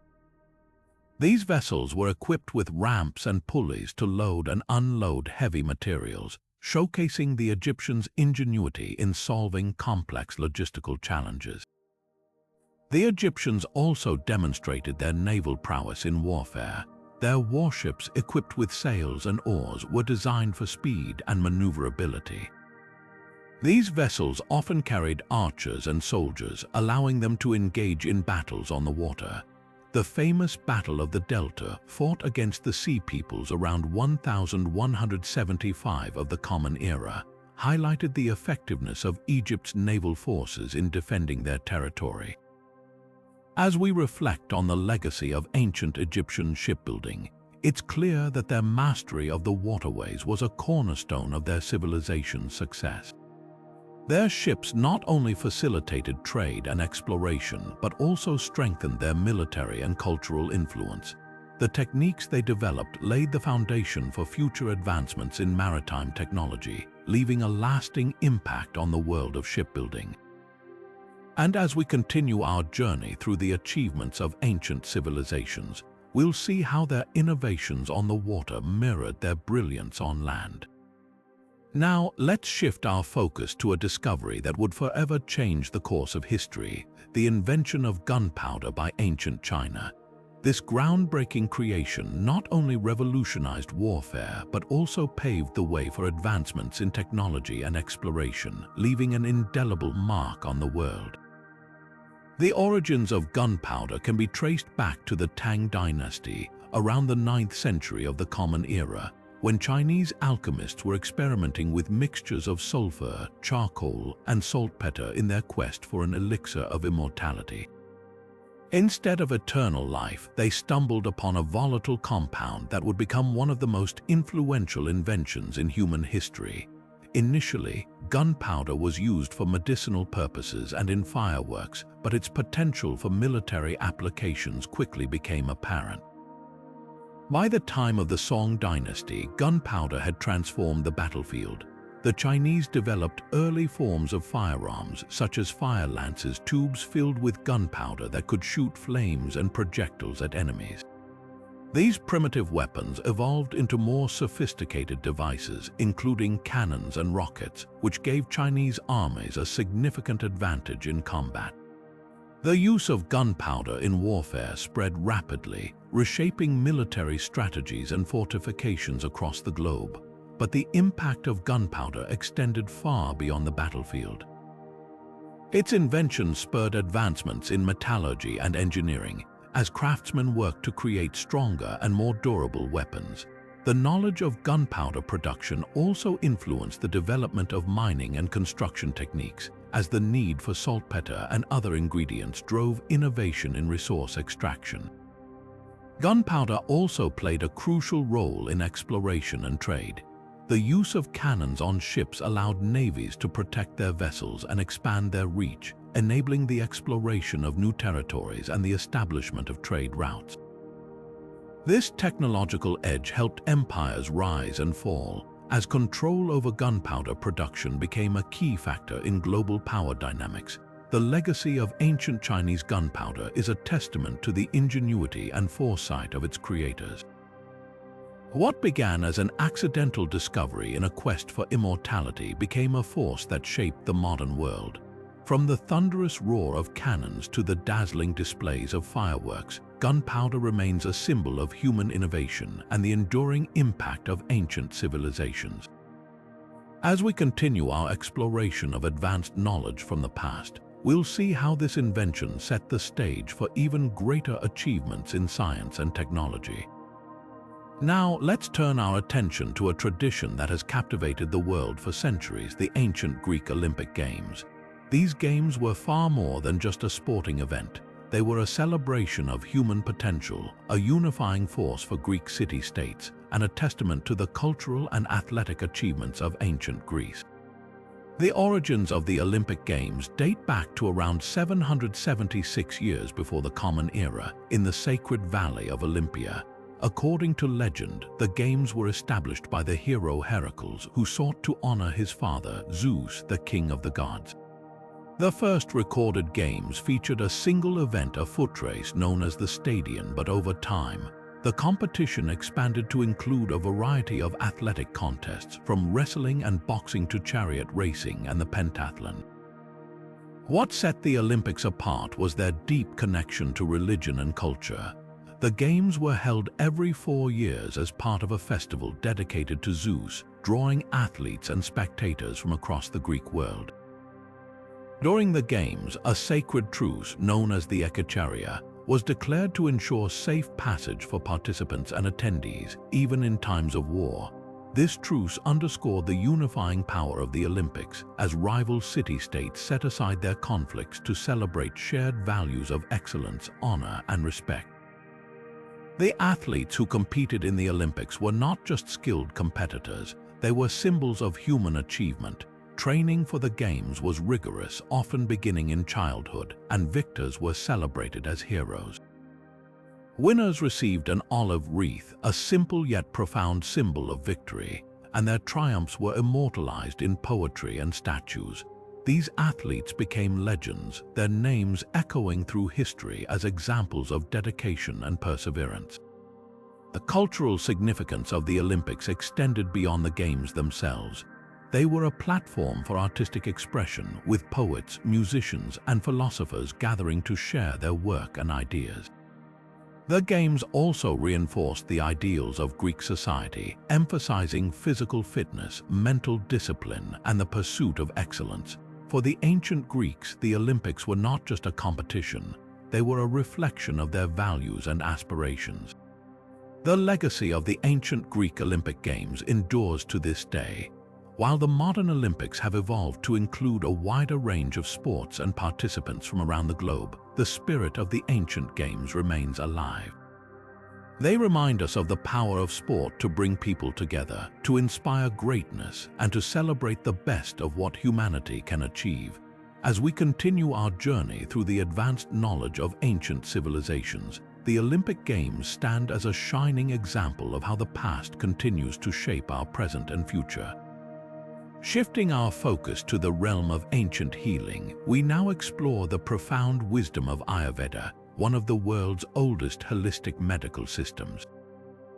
Originating in ancient India over 5,000 years ago, Ayurveda is more than just a method of treating illness. It's a comprehensive philosophy of life, health, and balance.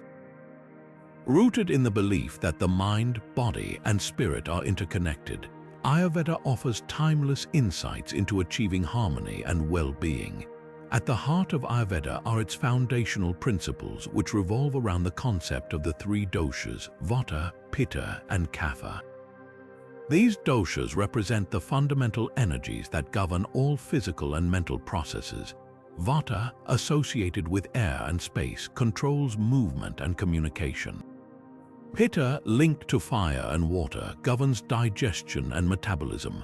Kapha, tied to earth and water, provides structure and stability.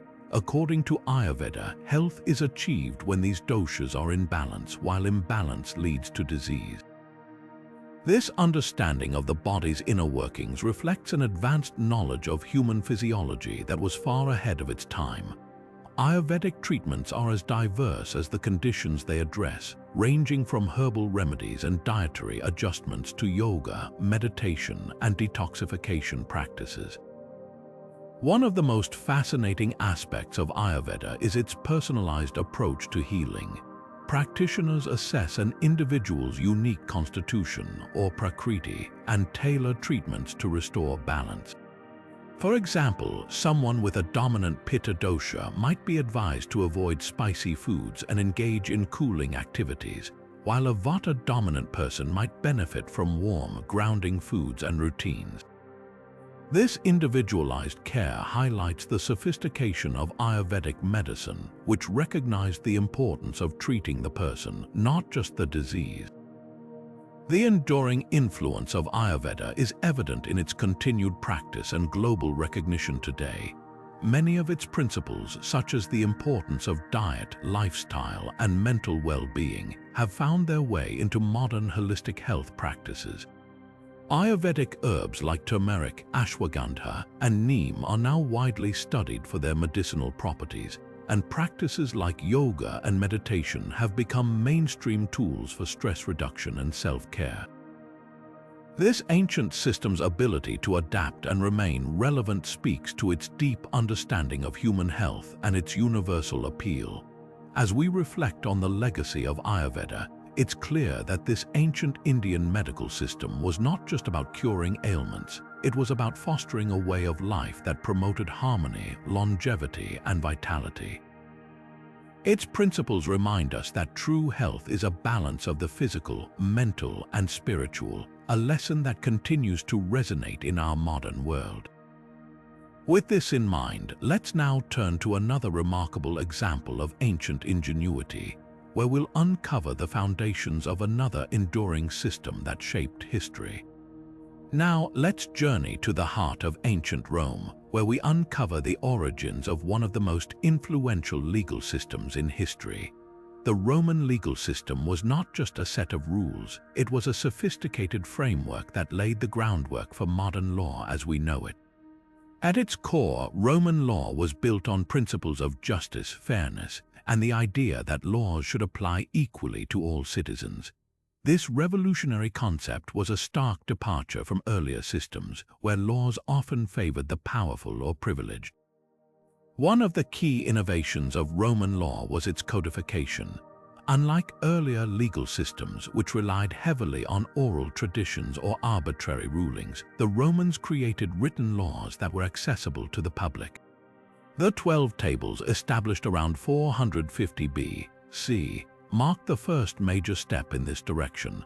These laws covered everything from property rights to family matters, ensuring that citizens knew their rights and responsibilities. This transparency was a groundbreaking achievement as it allowed for greater accountability and reduced the potential for corruption. Another hallmark of the Roman legal system was its emphasis on precedent. Roman judges and magistrates often looked to past rulings to guide their decisions, creating a body of case law that provided consistency and predictability. This practice, known as stare decisis, is still a cornerstone of many legal systems today. The Romans also introduced the concept of legal representation, allowing individuals to have advocates speak on their behalf in court, a practice that evolved into the modern role of lawyers. Perhaps one of the most enduring contributions of Roman law is its influence on civil law systems around the world. The Corpus Juris Civilis, or body of civil law, compiled under Emperor Justinian in the 6th century, became a foundational text for legal scholars in medieval Europe. Its principles of equity, contract law, and property rights shaped the development of legal systems in countries across Europe, Latin America, and beyond. Even today, many legal codes trace their roots back to Roman jurisprudence. The Roman legal system also reflected a deep understanding of human nature and societal needs. Laws were designed not just to punish wrongdoing but to promote social order and stability. For example, Roman family law emphasized the importance of marriage and inheritance, ensuring the continuity of families and the orderly transfer of property. Similarly, commercial laws facilitated trade and economic growth, laying the groundwork for a thriving empire. As we reflect on the legacy of Roman law, it's clear that its principles of justice, equality, and fairness continue to resonate in modern legal systems. The Romans understood that a well-ordered society depends on clear, consistent laws that protect the rights of individuals while promoting the common good. This ancient wisdom reminds us that the pursuit of justice is a timeless endeavor, one that connects us to the past even as we shape the future. With this in mind, let's now turn to another remarkable example of ancient ingenuity, where we'll explore the architectural marvels that defined another great civilization. Now, let's step into the sands of ancient Egypt, where we uncover one of the most fascinating and intricate writing systems ever devised: hieroglyphs. These symbols, etched into temple walls, tombs, and monuments, were far more than mere decorations. They were a sophisticated form of communication that captured the essence of Egyptian civilization, preserving its history, religion, and culture for millennia. Hieroglyphs, which literally means sacred carvings in Greek, were not just a tool for record-keeping but a bridge between the earthly and the divine. At its core, the hieroglyphic system was a blend of logographic and alphabetic elements. Some symbols represented entire words or concepts, while others stood for individual sounds, much like the letters in our modern alphabet. This dual nature made hieroglyphs incredibly versatile, allowing scribes to convey complex ideas with precision. For example, the symbol of an owl could represent the bird itself, the sound M, or even the concept of wisdom, depending on the context. This flexibility made hieroglyphs a powerful medium for storytelling, religious texts, and administrative records. One of the most remarkable aspects of hieroglyphs is their longevity. Used for over 3,000 years, this writing system evolved alongside Egyptian society, adapting to new cultural and political realities. From the grand inscriptions on the pyramids to the delicate papyrus scrolls found in tombs, hieroglyphs were a constant presence in Egyptian life. They were used to record everything from royal decrees and military victories to personal prayers and medical treatments. In many ways, hieroglyphs were the lifeblood of Egyptian civilization, ensuring that its achievements and beliefs were passed down through generations. The religious significance of hieroglyphs cannot be overstated. Egyptians believed that writing was a gift from the gods, particularly Thoth, the deity of wisdom and writing. Hieroglyphs were often used in sacred contexts such as temple rituals and funerary texts. The Book of the Dead, for instance, was filled with hieroglyphs meant to guide the deceased through the afterlife. These texts were not just instructions but magical spells, believed to hold the power to protect and empower the soul in the journey beyond death. This spiritual dimension elevated hieroglyphs from mere writing to a form of divine communication. Deciphering hieroglyphs was a monumental challenge for modern scholars. For centuries, the meaning of these symbols remained a mystery, locked away in the ruins of a bygone era. It wasn't until the discovery of the Rosetta Stone in 1799 that the key to understanding hieroglyphs was found. This stone, inscribed with the same text in Greek, Demotic, and hieroglyphs, provided the crucial link needed to decode the ancient script. Thanks to the efforts of scholars like Jean-François Champollion, we can now read the words of the pharaohs and gain insight into their world. The legacy of hieroglyphs extends far beyond ancient Egypt. They remind us of the power of writing to preserve knowledge and culture across time. Through these intricate symbols, we can glimpse the thoughts, beliefs, and daily lives of a civilization that thrived thousands of years ago. Hieroglyphs are not just a window into the past, but a testament to humanity's enduring desire to communicate, record, and remember. As we move forward, let's explore another ancient marvel that continues to captivate us: the ingenuity of the Indus Valley civilization. Now, let's journey to ancient China, where one of the most transformative inventions in human history was born: papermaking. Before the advent of paper, civilizations relied on materials like bamboo, silk, and clay tablets to record information. These methods were either cumbersome, expensive, or impractical for widespread use. But around the 2nd century BC, during the Han Dynasty, a breakthrough occurred that would change the course of history. The invention of paper revolutionized how knowledge was recorded, shared, and preserved, laying the foundation for modern communication. The credit for this innovation is often attributed to Kai Lun, a court official who refined and popularized the papermaking process. Using materials like tree bark, hemp, rags, and fishnets, Kai Lun created a lightweight, durable, and affordable writing surface. This new material was far superior to anything that had come before, making it accessible to a broader segment of society. Paper quickly became the preferred medium for writing, replacing heavier and more expensive alternatives. Its impact was immediate and far-reaching, transforming not just China but the entire world. One of the most significant effects of paper was its role in education. Before its invention, learning was often restricted to the elite, as the cost of materials like silk made it difficult for ordinary people to access written knowledge. With paper, books and scrolls became more affordable and easier to produce, allowing knowledge to spread more widely. Schools and libraries flourished, and literacy rates began to rise. This democratization of education played a crucial role in the intellectual and cultural development of ancient China, fostering advancements in science, literature, and philosophy. Paper also had a profound impact on bureaucracy and governance. In a vast empire like China, efficient administration required meticulous record-keeping.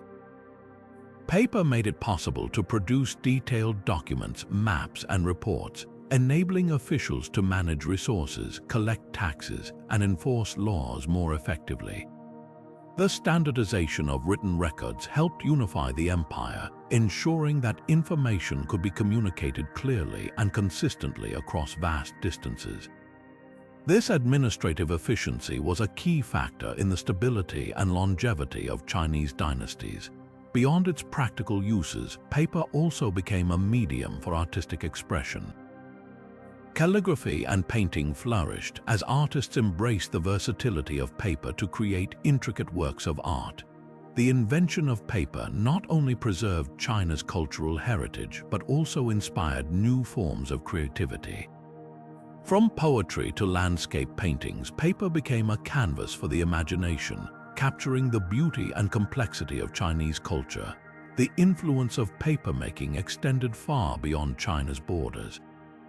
Through trade routes like the Silk Road, the technology spread to the Middle East, Europe, and eventually the rest of the world. Each region adapted the process to suit its needs, but the core principles remained the same. The global adoption of paper transformed societies, enabling the spread of ideas, the growth of education, and the development of modern institutions.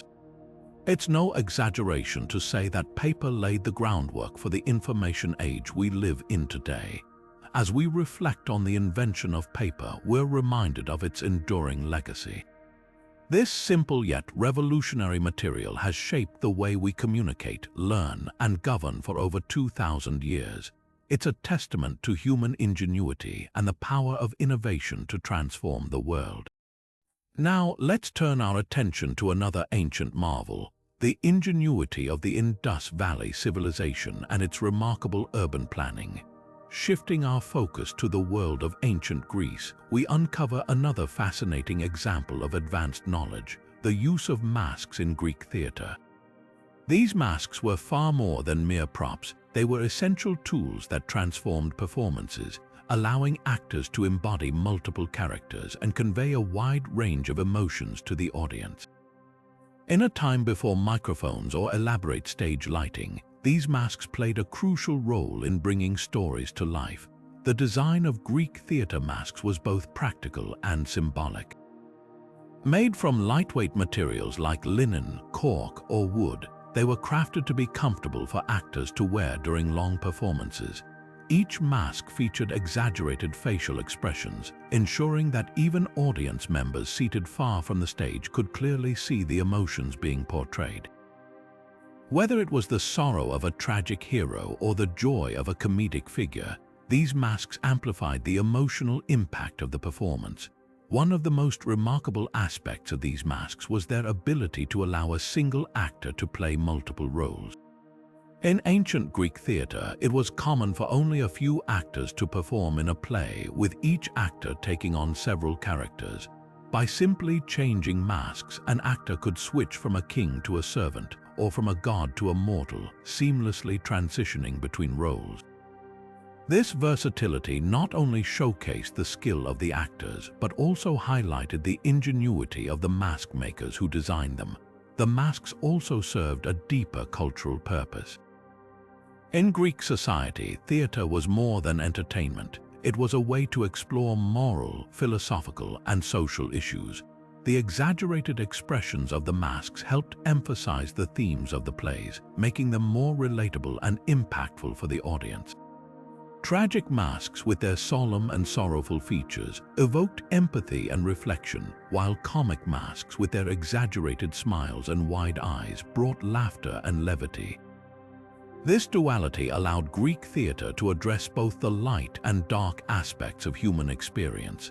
Beyond their emotional and practical functions, the masks were deeply tied to the religious and ritualistic origins of Greek theater. Many performances were held during festivals dedicated to Dionysus, the god of wine and fertility, and the masks were seen as a way to connect with the divine. By wearing these masks, actors were believed to channel the spirits of the characters they portrayed, blurring the line between the mortal and the divine. This spiritual dimension added a layer of significance to the performances, making them a profound cultural experience. The legacy of Greek theater masks extends far beyond ancient times. Their influence can be seen in the development of modern theater, where costumes and makeup continue to play a vital role in storytelling.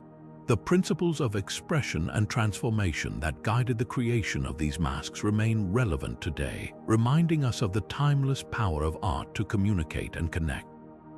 As we marvel at the creativity and sophistication of ancient Greek theater, we're reminded of how these masks were more than just tools. They were a testament to the ingenuity and artistic vision of their creators.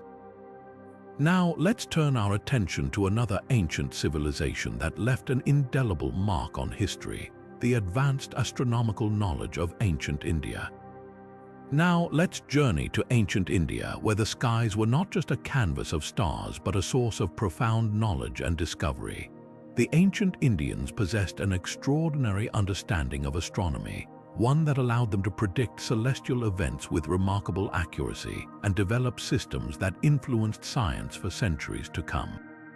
Their achievements in this field were not only groundbreaking for their time, but also laid the foundation for many modern astronomical concepts.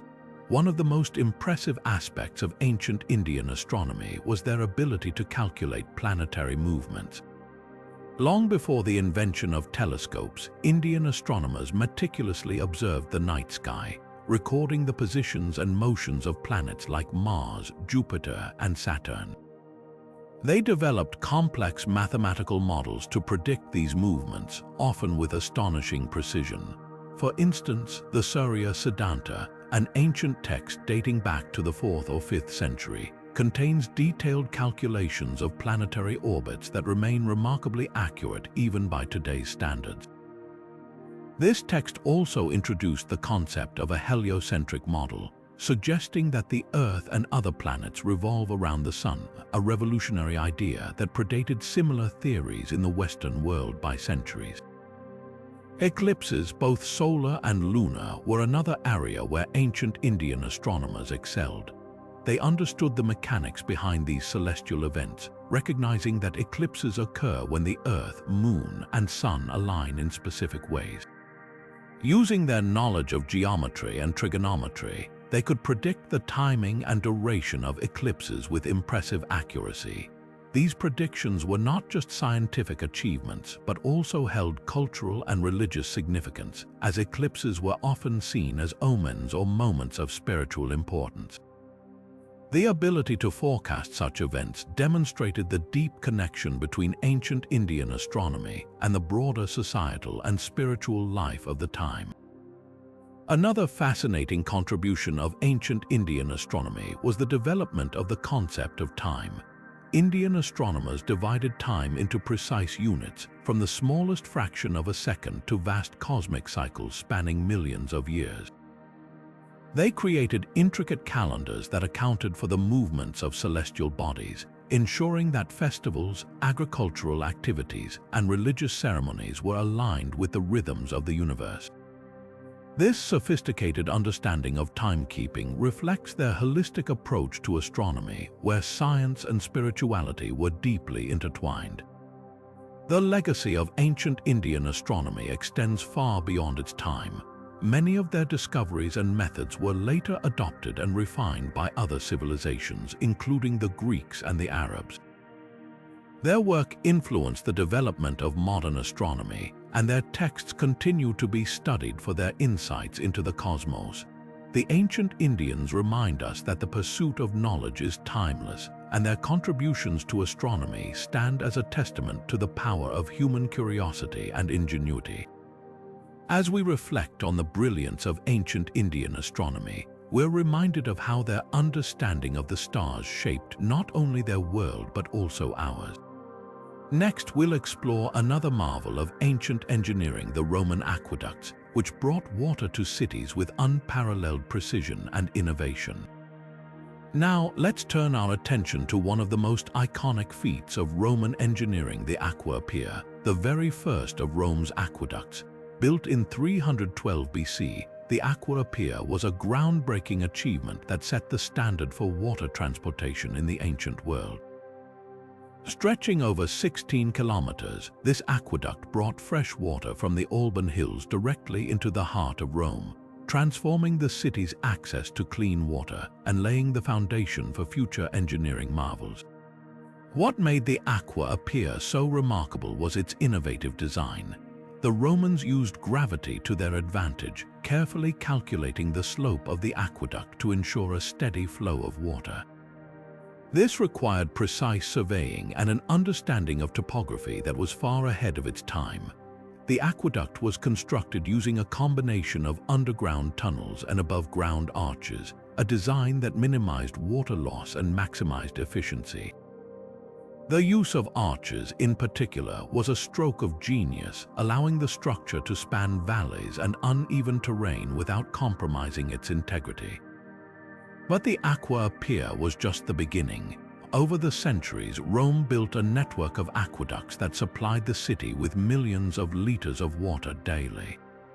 Each aqueduct was a testament to the Romans' mastery of engineering, with features like settling tanks to filter out debris and distribution tanks to regulate water flow. These innovations not only improved the quality of life for Roman citizens, but also supported public baths, fountains, and even private homes, showcasing the aqueduct's role in both practicality and luxury. One of the most impressive aspects of Roman aqueducts was their durability.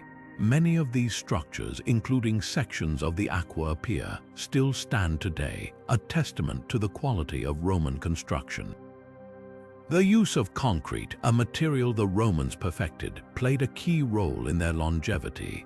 This concrete, made from a mixture of lime, volcanic ash, and water, was not only strong but also resistant to weathering, ensuring that the aqueducts could withstand the test of time. The legacy of the Aqua Pier and its successors extends far beyond ancient Rome. Their engineering principles influenced water systems across Europe and beyond, shaping the way civilizations approached infrastructure for centuries. The Romans' ability to combine practicality with innovation is a reminder of how advanced their knowledge truly was, and their aqueducts remain a symbol of their enduring impact on the world. As we marvel at the ingenuity of the Aqua Pier, we're reminded of how the Romans transformed the landscape of their empire, one aqueduct at a time. Next, we'll explore another fascinating aspect of ancient engineering, the intricate process of Egyptian mummification, where science and spirituality intertwined in extraordinary ways. Now, let's journey from the engineering marvels of Rome to the spiritual and scientific wonders of ancient Egypt, where the art of mummification reveals a civilization deeply intertwined with both life and the afterlife. The process of mummification was far more than a method of preserving the dead. It was a sacred ritual, a bridge between the earthly realm and the eternal, and a testament to the Egyptians' advanced understanding of anatomy, chemistry, and spirituality. The mummification process began with the careful removal of internal organs, which were then preserved in special jars known as canopic jars. Each jar was associated with one of the four sons of Horus, deities who protected the organs for the journey to the afterlife. The brain, considered less important, was often extracted through the nose using specialized hooks, while the heart, believed to be the seat of thought and emotion, was left in place. This meticulous attention to detail reflects the Egyptians' belief that every part of the body was essential for resurrection. Next, the body was treated with natron, a natural salt that dried out the tissues and prevented decay. This step could take up to 40 days, during which the body was transformed into a durable, preserved state. Afterward, the body was washed, anointed with oils, and wrapped in layers of linen bandages. These bandages were often coated with resin, which acted as a sealant and gave the mummy its characteristic glossy appearance. Amulets and charms were placed between the layers of linen, each serving a protective or symbolic purpose in the afterlife. The entire process was accompanied by prayers, spells, and rituals performed by priests, who acted as intermediaries between the living and the divine. The Book of the Dead, a collection of spells and instructions, was often buried with the deceased to guide them through the challenges of the afterlife. This blend of science and spirituality highlights the Egyptians' belief in a harmonious balance between the physical and the metaphysical. Mummification wasn't just reserved for pharaohs and the elite. Over time, the practice became more accessible, reflecting its deep cultural significance. For the Egyptians, preserving the body was essential for ensuring the soul's survival in the afterlife. Without a physical form, the soul could not reunite with the body, and eternal life would be lost. This belief underscores the profound connection the ancient Egyptians felt between life, death, and the cosmos. The legacy of Egyptian mummification extends far beyond the tombs and pyramids. It offers us a window into a civilization that saw death not as an end, but as a transition, a journey to be prepared for with care and reverence. As we reflect on this intricate process, we're reminded of how the ancient Egyptians combined their scientific knowledge with their spiritual beliefs to create a practice that continues to captivate and inspire us today. Next, we'll explore another monumental achievement of ancient engineering, the construction and strategic importance of the Great Wall of China. Shifting our focus from the sacred rituals of ancient Egypt, we now turn to one of the most iconic feats of human engineering, the Great Wall of China. Stretching over thousands of miles across rugged mountains, deserts, and plains, The Great Wall stands as a testament to the ingenuity, determination, and strategic foresight of ancient Chinese civilization.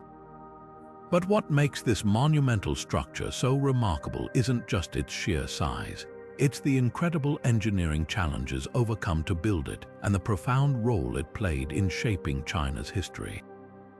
The construction of the Great Wall began as early as the 7th century BCE, with various dynasties adding to and reinforcing it over centuries. However, it was during the reign of the first emperor of China, Qin Shi Huang, in the 3rd century BCE, that the wall began to take its unified form. The primary purpose of the wall was defensive, to protect the Chinese states and empires from invasions and raids by nomadic tribes from the north, particularly the Xiongnu. But building such a massive structure across some of the most challenging terrains on Earth was no small feat. One of the most striking aspects of the Great Wall is its adaptability to the landscape. Unlike many other ancient structures, the wall wasn't built in a straight line. Instead, it followed the natural contours of the land, snaking through mountains, valleys, and rivers. This required advanced surveying and planning, as well as innovative engineering solutions to overcome obstacles. In mountainous regions, for example, workers had to carve steps directly into the rock to create stable foundations. In flatter areas, they used tamped earth and wood to construct the wall, while in more rugged terrain, they relied on stone and brick. The materials used in the construction varied depending on the region and the resources available. In the western sections, where stone was scarce, the wall was often made of compacted earth and reeds. In the eastern sections, particularly during the Ming Dynasty, bricks and stone became the primary materials, giving the wall its iconic appearance. The use of bricks, which were lighter and easier to transport than stone, was a significant innovation that allowed for faster and more efficient construction. But the challenges didn't end with the terrain and materials. Building the Great Wall required an enormous workforce, often consisting of soldiers, peasants, and prisoners. Laborers worked under grueling conditions, facing extreme weather, limited resources, and the constant threat of attack.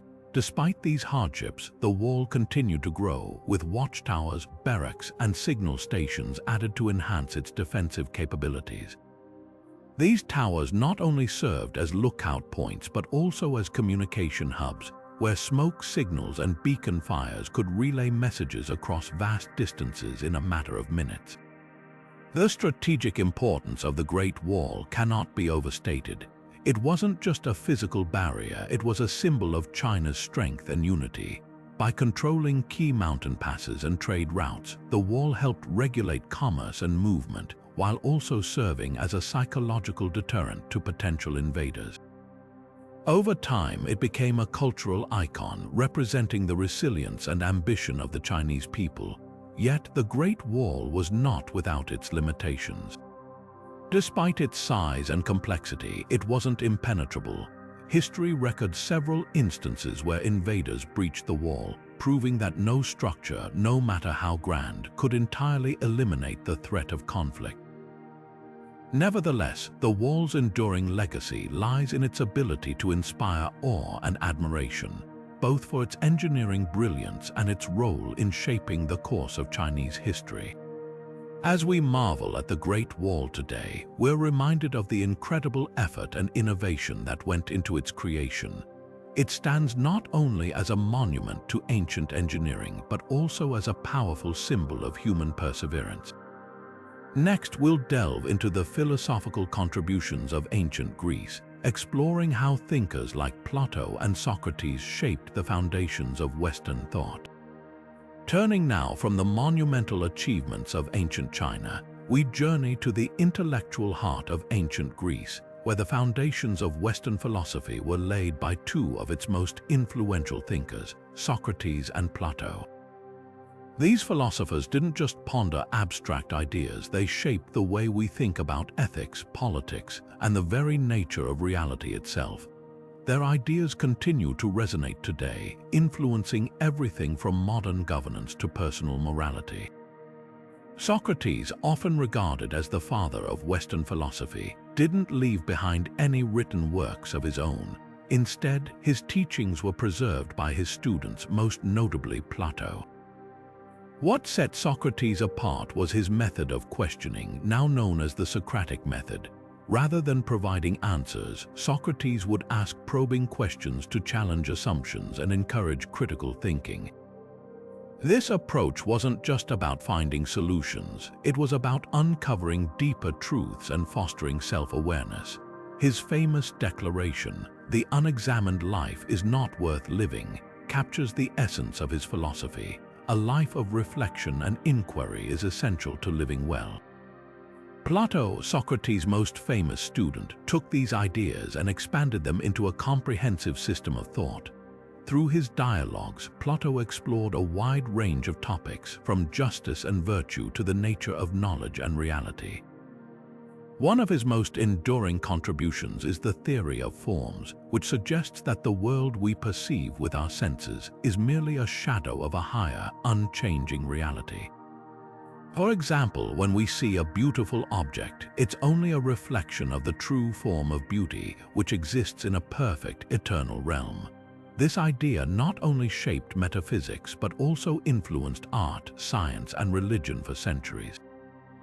In the realm of ethics, Plato's work remains profoundly relevant. In his dialogue, The Republic, he presents the idea of a just society ruled by philosopher kings who possess both wisdom and virtue. Plato believed that true justice could only be achieved when individuals and societies aligned themselves with the greater good, guided by reason rather than desire. This vision of an ideal state has sparked countless debates about governance, equality, and the role of leadership in society. Socrates and Plato also made significant contributions to political philosophy. Socrates' questioning of authority and his commitment to truth ultimately led to his trial and execution, a stark reminder of the tension between individual conscience and state power. Plato, in turn, used this event as a springboard to explore the relationship between the individual and the state. His ideas about the ideal society, the dangers of democracy, and the importance of education continue to influence political thought to this day.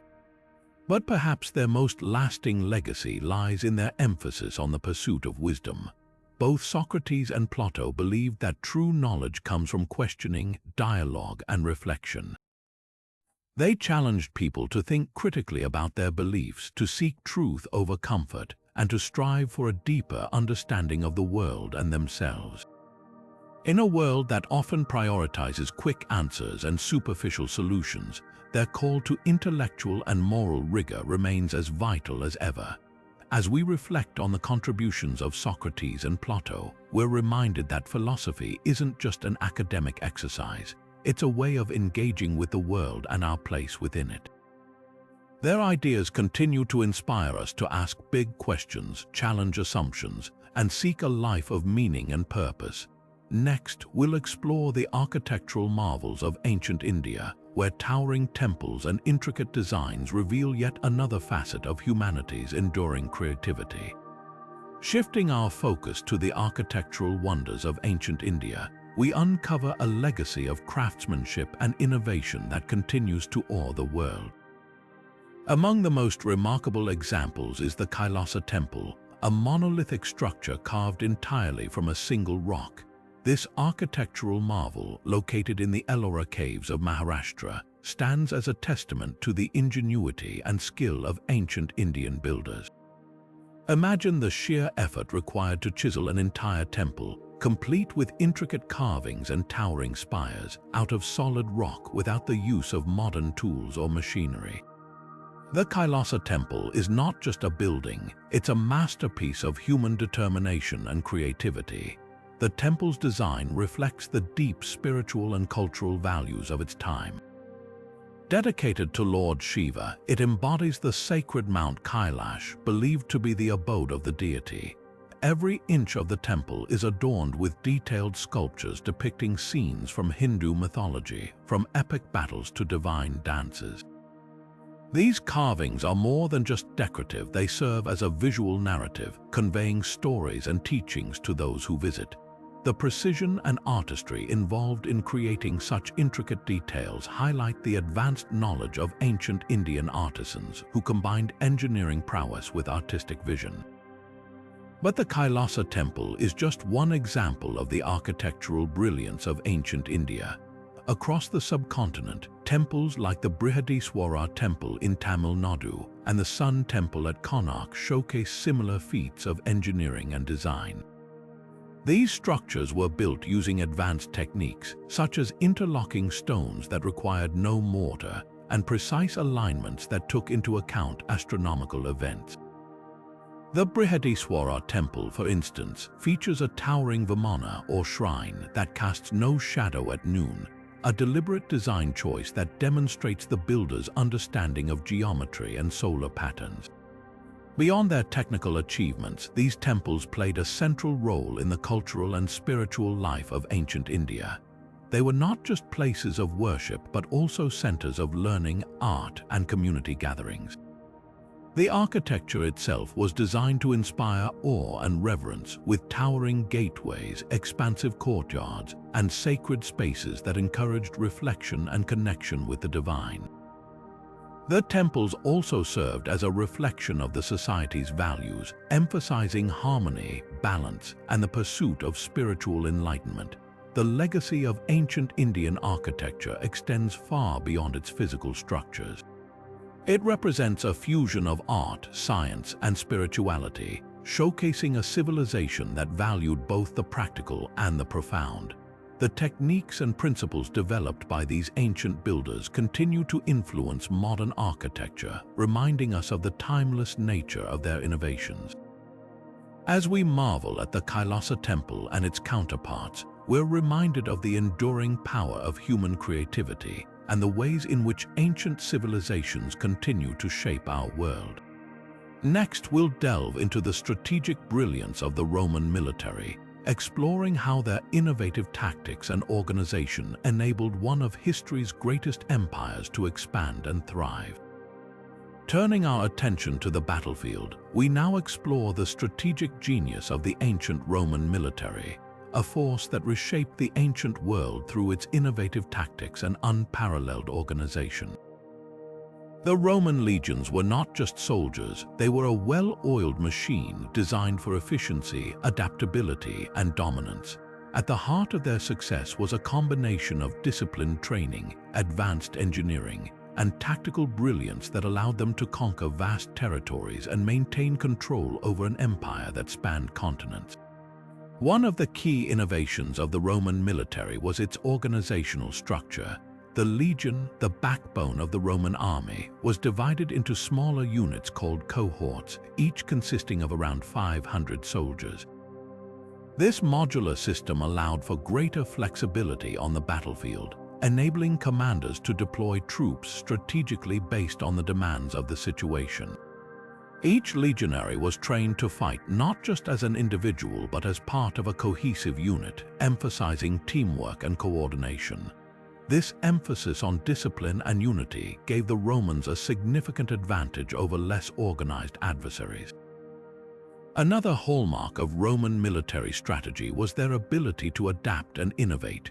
The Romans were masters of siege warfare, employing advanced engineering techniques to overcome fortified cities. They constructed siege towers, battering rams, and catapults, often building these machines on site during campaigns. One of their most famous innovations was the testudo, or tortoise, formation, where soldiers would lock their shields together to create an impenetrable barrier against projectiles. This tactic not only protected troops but also allowed them to advance steadily under heavy fire. The Romans also excelled in logistics, a critical factor in their ability to sustain long campaigns. They built an extensive network of roads such as the famous Appian Way, which allowed for rapid movement of troops and supplies. Supply lines were meticulously planned, ensuring that armies could operate far from home without running out of food, weapons, or reinforcements. This logistical prowess enabled the Romans to project power across vast distances, from the deserts of North Africa to the forests of Germania. Perhaps one of the most enduring aspects of Roman military strategy was their ability to integrate conquered peoples into their system. Rather than simply subjugating their enemies, the Romans often offered them a path to citizenship and inclusion in the empire. This policy not only reduced resistance but also provided a steady stream of recruits for the legions. Over time, the Roman army became a melting pot of cultures, united by a shared commitment to the ideals of Rome. The legacy of Roman military tactics extends far beyond the ancient world. Their principles of discipline, organization, and adaptability continue to influence modern military strategies. From the structure of armies to the importance of logistics, the lessons learned from the Roman legions remain relevant even today. As we reflect on their achievements, we gain a deeper appreciation for the ingenuity and determination that allowed a small city-state to rise to become one of history's greatest empires.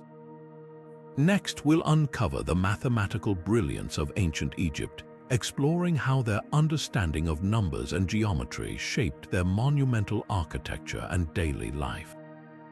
Shifting our focus from the battlefields of Rome to the sands of Egypt, we now delve into the fascinating world of ancient Egyptian mathematics.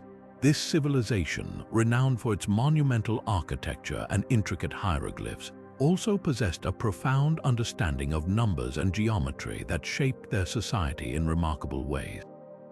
Their mathematical knowledge wasn't just theoretical, it was deeply practical, enabling them to build some of the most enduring structures in human history and manage their land with precision. At the heart of ancient Egyptian mathematics was their numeral system, which was based on a combination of hieroglyphic symbols representing powers of 10. For example, a single stroke stood for 1, a heel bone for 10, a coil of rope for 100, and so on. This system allowed them to perform complex calculations, from simple arithmetic to more advanced operations like multiplication and division. They even developed methods for solving equations, which were essential for tasks like distributing resources or calculating taxes. One of the most striking applications of Egyptian mathematics was in the construction of their iconic pyramids. The Great Pyramid of Giza, for instance, is a testament to their mastery of geometry. The pyramid's base is a near-perfect square with sides aligned almost precisely to the cardinal directions.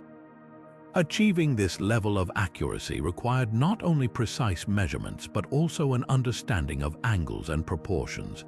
Scholars believe the Egyptians used tools like the merkit, a sighting instrument, to align their structures with the stars, ensuring both aesthetic and symbolic perfection.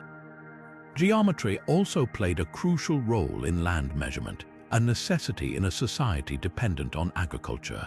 The annual flooding of the Nile River would often erase boundary markers, requiring the Egyptians to resurvey their fields each year.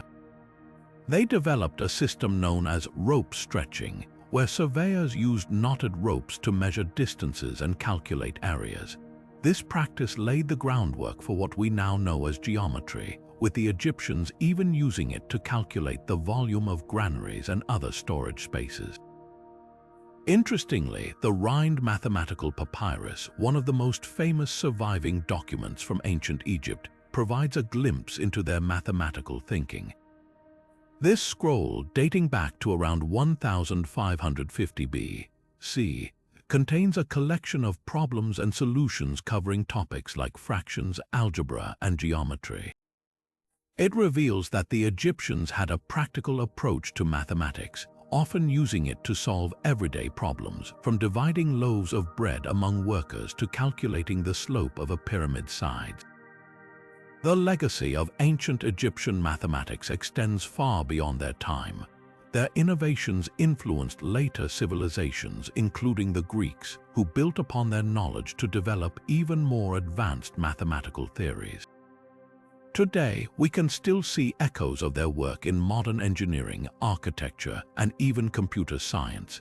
As we marvel at their achievements, we're reminded that the foundations of our own mathematical understanding were laid thousands of years ago in the land of the pharaohs. Next, we'll journey to ancient China to explore the evolution of the compass, a tool that revolutionized navigation and trade, and uncover how its development reflects the ingenuity of another remarkable civilization. Now, let's turn our attention to the ancient Chinese compass, a groundbreaking invention that not only transformed navigation, but also played a pivotal role in shaping global trade and exploration. While we've touched on its origins earlier, the evolution of this remarkable tool reveals even more about the ingenuity of ancient Chinese civilization and its lasting impact on the world. The earliest form of the Chinese compass, known as the south-pointing spoon, dates back to the Han Dynasty around 200 BC. This early version was a lodestone spoon placed on a bronze plate which would align itself with the Earth's magnetic field pointing south. While it was primarily used for divination and geomancy, this invention laid the foundation for more practical applications. Over time, the design evolved, and by the Song Dynasty around 1000 AD, the compass had taken on a more familiar form, a magnetized needle floating in water or suspended on a pivot. This innovation made it far more reliable and portable, paving the way for its use in navigation. The compass quickly became an indispensable tool for Chinese sailors, enabling them to venture farther from shore with greater confidence. Before its invention, mariners relied on celestial navigation, using the stars and the sun to guide their journeys. While effective, this method was limited by weather conditions and the time of day. The compass, however, provided a consistent and reliable means of determining direction, regardless of visibility. This breakthrough allowed Chinese merchants and explorers to expand their trade routes, reaching as far as Southeast Asia, India, and even the eastern coast of Africa. One of the most significant impacts of the compass was its role in the development of the maritime Silk Road, a vast network of sea routes that connected China to distant markets. With a compass in hand, Chinese ships could navigate the open seas more efficiently, transporting silk, porcelain, tea, and other goods to foreign lands. This not only boosted China's economy but also facilitated cultural exchange, as ideas, technologies, and traditions flowed along these trade routes. The compass also played a crucial role in the voyages of Zheng He, one of history's greatest explorers. During the early 15th century, Zheng He led a series of expeditions across the Indian Ocean, reaching as far as the Arabian Peninsula and East Africa. His fleet, consisting of massive treasure ships, relied heavily on the compass to navigate the vast and often treacherous waters. These voyages not only demonstrated China's naval prowess, but also solidified its position as a dominant force in global trade. Interestingly, the compass didn't remain confined to China.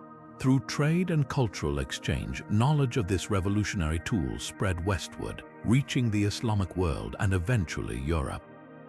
By the 12th century, European sailors had adopted the compass, which became a cornerstone of the age of exploration. Without it, the voyages of figures like Christopher Columbus and Vasco da Gama might never have been possible. The legacy of the ancient Chinese compass is undeniable. It not only revolutionized navigation but also reshaped the course of history, enabling the interconnected world we live in today.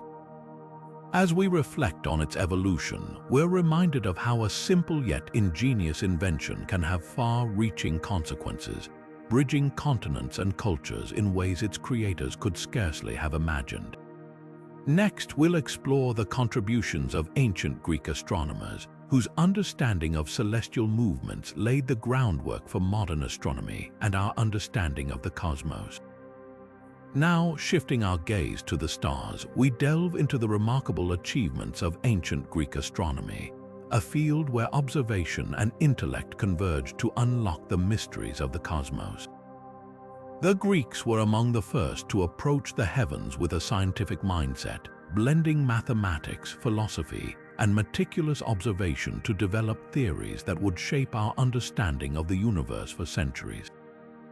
One of the most influential figures in this field was Claudius Ptolemy, whose work in the 2nd century AD laid the foundation for Western astronomy. Ptolemy's magnum opus, the Almagest, compiled centuries of Greek astronomical knowledge into a comprehensive model of the universe. At its core was the geocentric theory, which placed Earth at the center of the cosmos, with the sun, moon, planets, and stars orbiting around it in complex, circular paths known as epicycles. While this model was later proven incorrect, it was a monumental achievement for its time, providing a framework that could predict planetary positions with surprising accuracy. Ptolemy's work wasn't just about mapping the skies, it also reflected the Greeks' deep curiosity about the natural world. They believed that understanding the heavens was key to understanding humanity's place in the universe. This philosophical drive led them to develop tools like the astrolabe, which allowed astronomers to measure the positions of celestial bodies and calculate time, latitude, and even the timing of religious festivals. But Ptolemy wasn't alone in his contributions. Earlier Greek thinkers like Hipparchus made groundbreaking discoveries, including the precession of the equinoxes, a slow shift in Earth's rotational axis that affects the alignment of the stars over time. Hipparchus also created one of the first star catalogues, documenting the positions and brightness of over 800 stars. His work demonstrated an extraordinary level of precision, considering the limited technology available at the time. The Greeks also made significant strides in understanding the moon and its phases. Anaxagoras, for instance, proposed that the moon reflected the sun's light, a radical idea that challenged earlier myths and laid the groundwork for future lunar studies.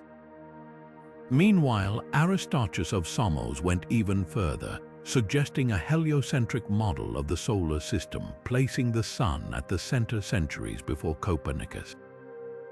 Though his theory was largely ignored in his time, it showcased the boldness of Greek astronomical thought. What's truly remarkable about ancient Greek astronomy is how it combined observation with mathematical rigor. The Greeks didn't just look at the stars, they sought to explain their movements through geometry and logic. This approach not only advanced their own understanding, but also provided a template for future astronomers from the Islamic Golden Age to the Renaissance. As we reflect on the legacy of ancient Greek astronomy, we're reminded of the enduring power of curiosity and the human desire to explore the unknown. Their contributions remind us that even without modern technology, the pursuit of knowledge can lead to profound discoveries that transcend time and culture. Next, we'll wrap up our journey through the 50 remarkable examples of ancient civilizations' advanced knowledge, reflecting on how these achievements continue to inspire and shape our world today. As we bring our exploration to a close, it's impossible not to marvel at the ingenuity of ancient civilizations. From the precision of the Great Pyramid of Giza to the celestial calculations of the Mayans, and from the engineering marvels of Roman aqueducts to the navigational prowess of the Polynesians, these 50 examples showcase a level of knowledge and skill that continues to astonish us today. Each discovery, each innovation reminds us that the human drive to understand and shape the world is timeless. These ancient achievements weren't just feats of their time, they laid the groundwork for the world we live in today. The mathematical principles, architectural techniques, and scientific insights developed thousands of years ago still influence modern science, technology, and culture. They remind us that progress is built on the curiosity and creativity of those who came before us. So, what can we learn from these ancient wonders? Perhaps it's the importance of looking beyond the obvious, of questioning the world around us, and of daring to imagine the impossible.